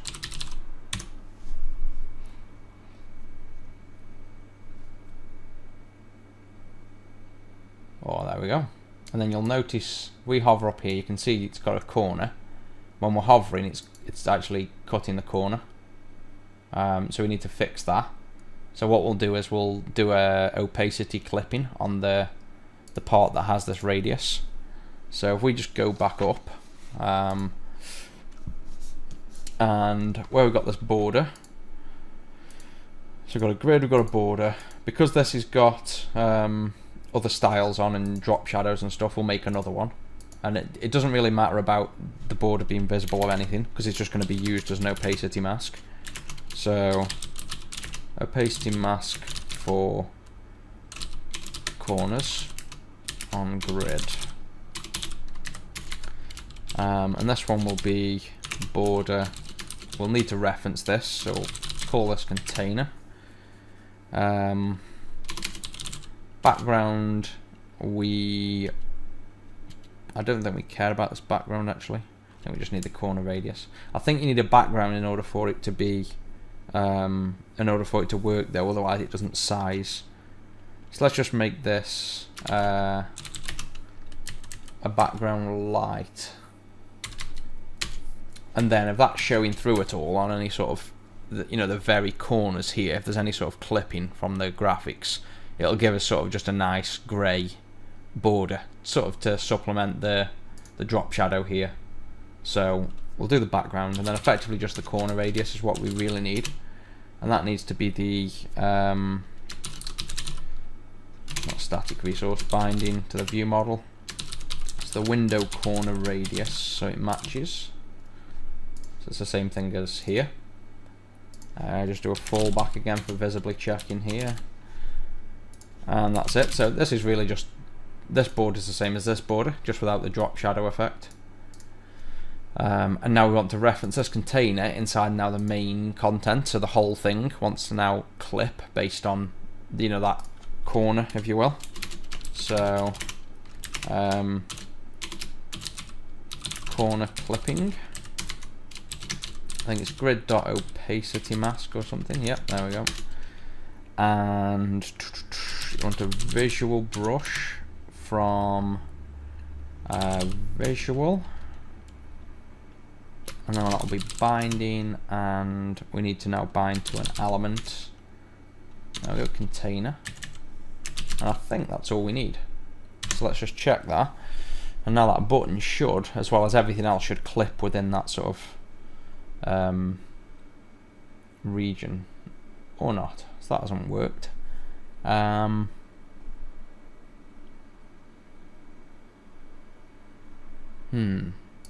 have another little look.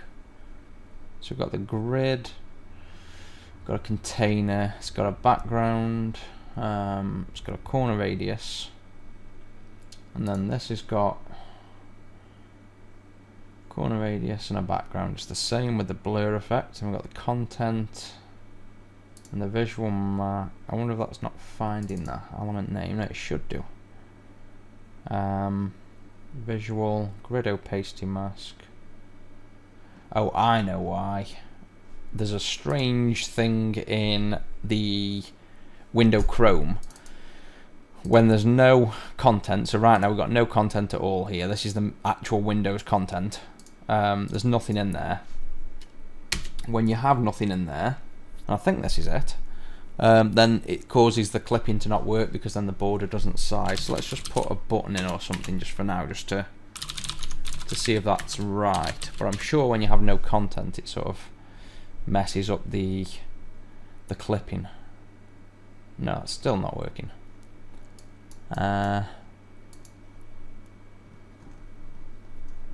Okay, let's do a clean build in case it's whoops, didn't mean to run code analysis. Cancel. Clean the solution, build it again. How is it up to date when I cleaned? No, it's definitely not clipping. So we've got the grid, visual, element container.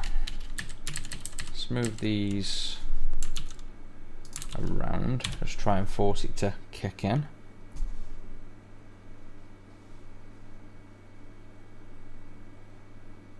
No, that's not working. Okay, we'll come back to that one. We'll do that last. So I'm pretty sure that should work. It might just not have updated yet. There might be a bit stuck in memory. So let's leave that corner piece off. We've got the buttons. Let's link in those buttons. So we need the same like command here for the buttons. We've already made all the functions, so just paste the commands in.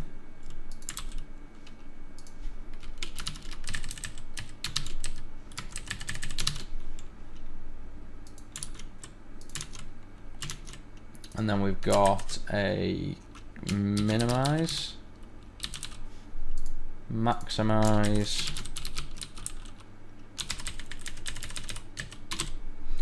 and close. Let's run that and see if they work.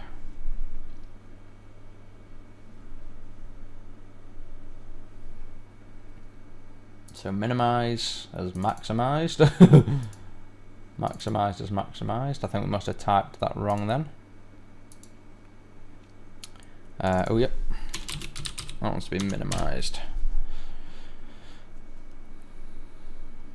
So minimize minimizes, maximize maximizes, click it again and it goes to normal. Double clicking the bar does the same thing. Clicking there gives the menu. Going to the edges we can resize.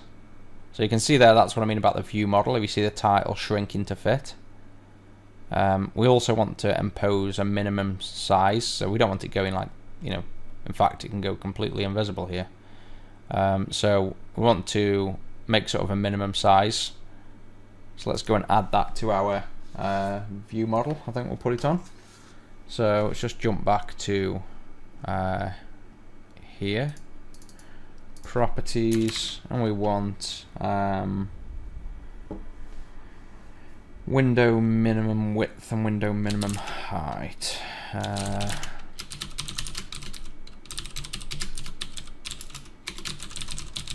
And we'll make them like 400.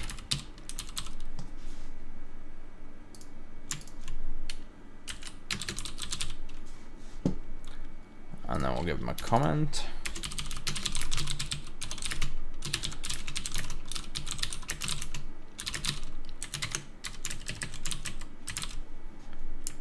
Smallest height. And then we just bind that to our window itself up here. So min width is binding minimum window width, height. So that should make it so we can't resize too small. So there we go, that's as small as it'll let us go now. All the buttons work there. Close button works as well. So we're not far off here. We need to add this. Let's add this little underline and fade to finish off the visual. So where do we put that? We've got this drop shadow, so it's going to be column 1 of this grid. So we've got column 0. Oh, I know why that thing isn't working.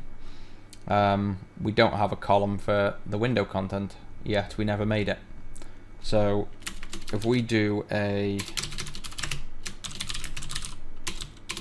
drop shadow here, let's just work our way through. We might as well get the drop shadow out of the way.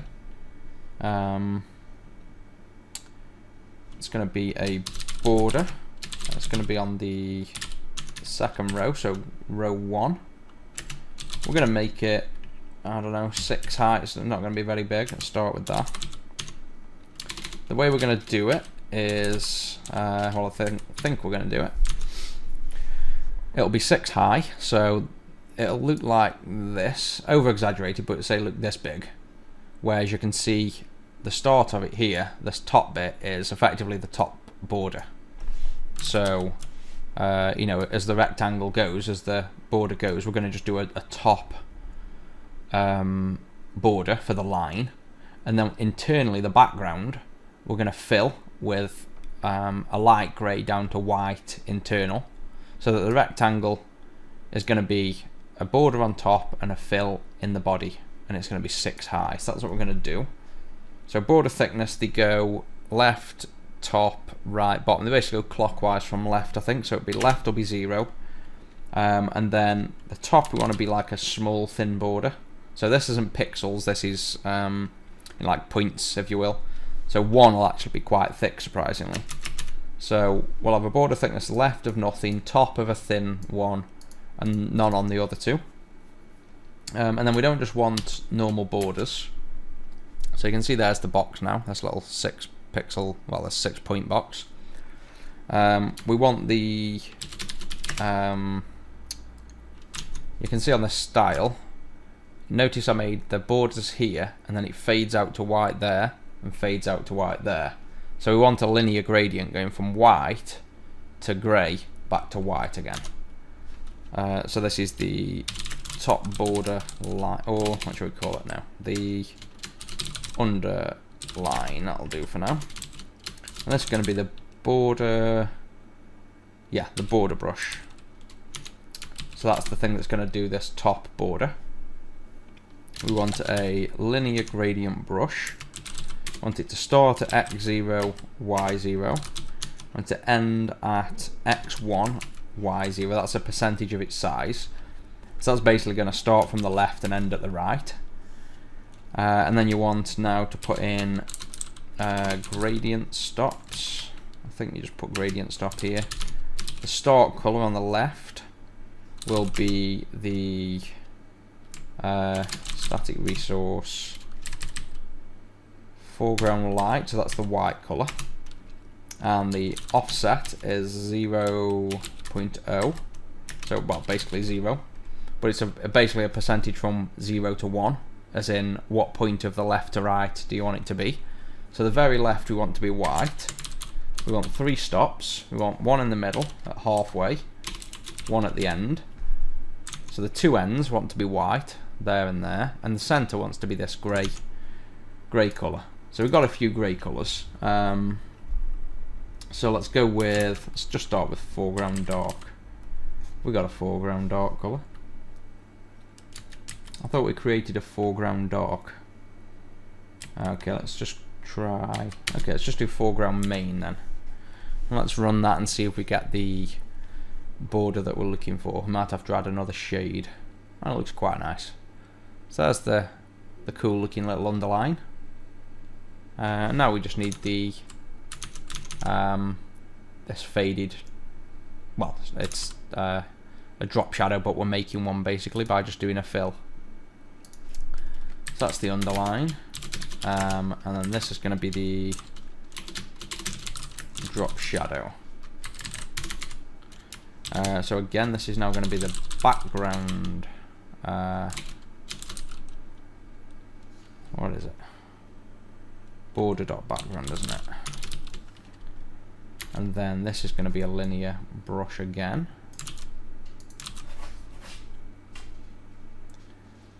And it's going to be x0, y0, and this time x0, y1. So it's going to go from top to bottom. You can see it there already appearing. You only want 2 offsets this time. Move them around. That's the top one, that's the bottom one. Go into white. You can see there it's appearing. That's way too dark though. We want we've got a very light. Yeah, background very light. There we go, and that's a nice fade. Let's have a look at that.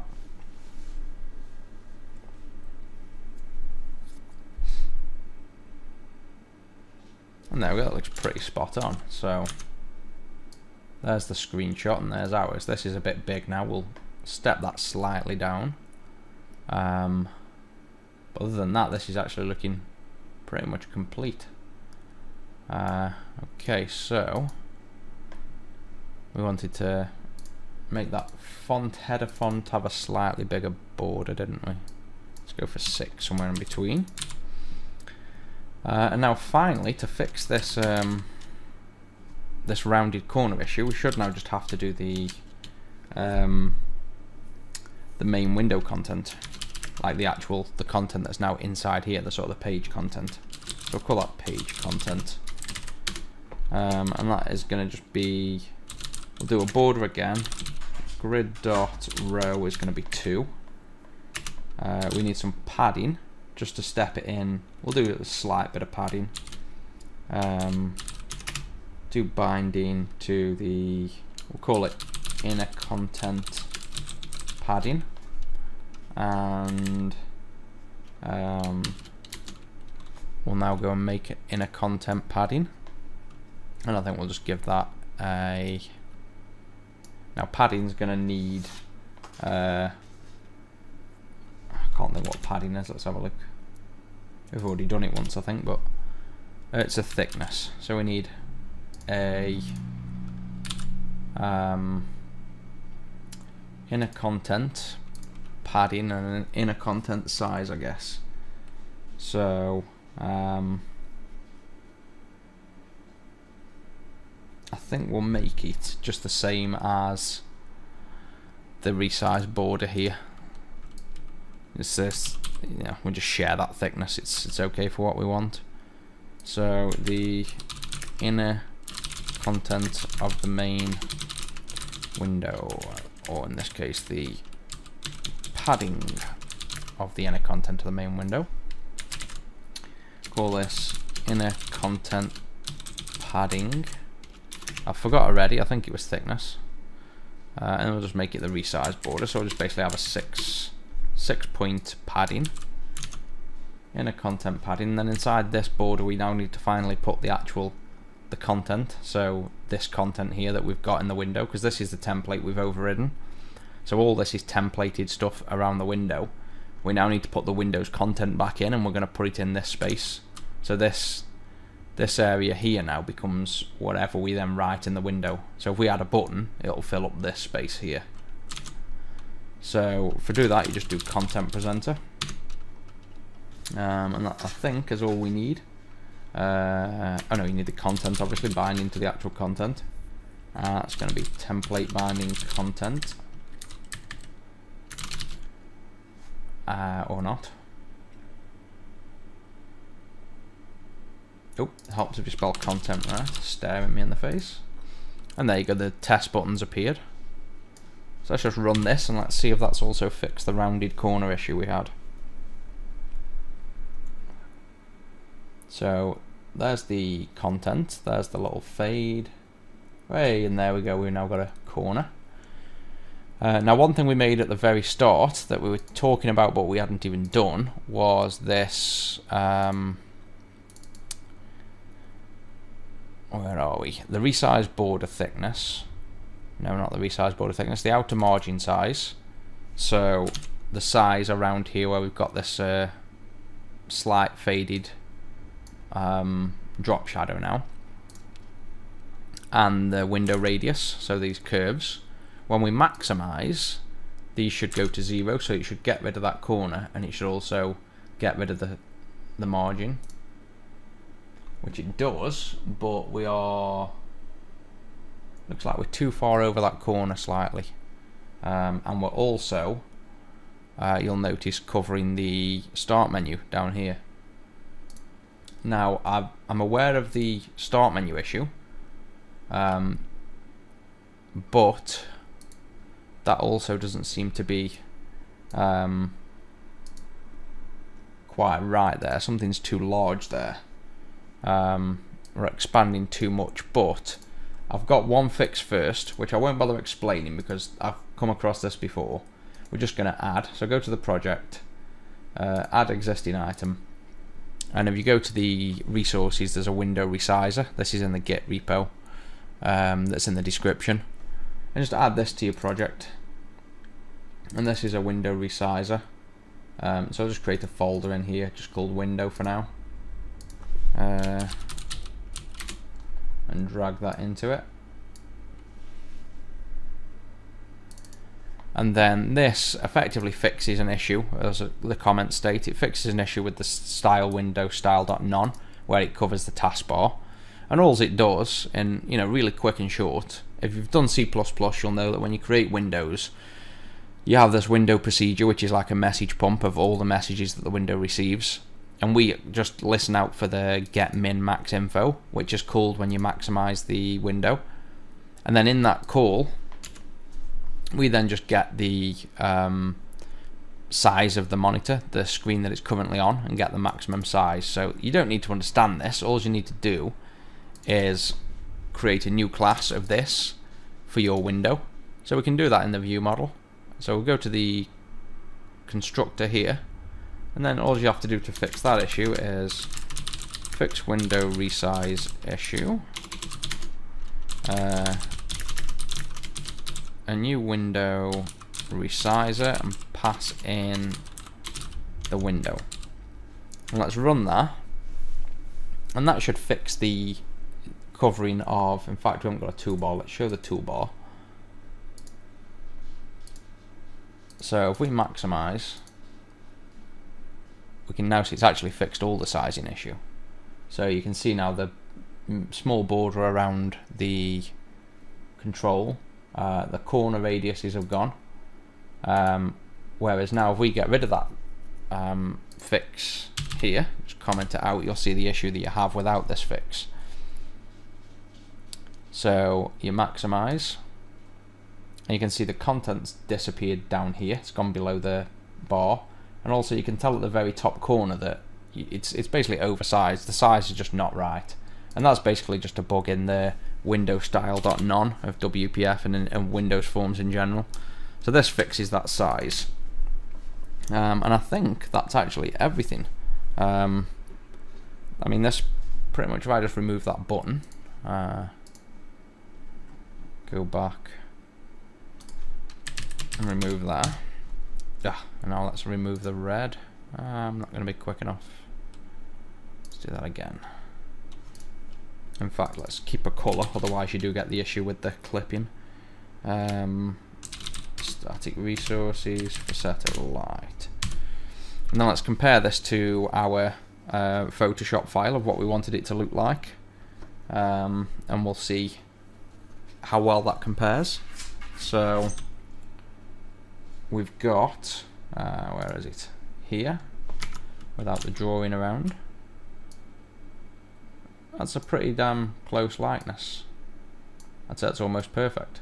So let's just close that preview down. And you can see this is now the nice window. It's fully resizable and we're ready to now start adding our content to it.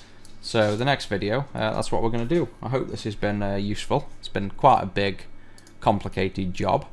And now you've got this window Chrome, but once we move this out into another style, your window is simply this. You just start writing your, your UI to go in here, and that's all you need to do. So I hope you enjoyed.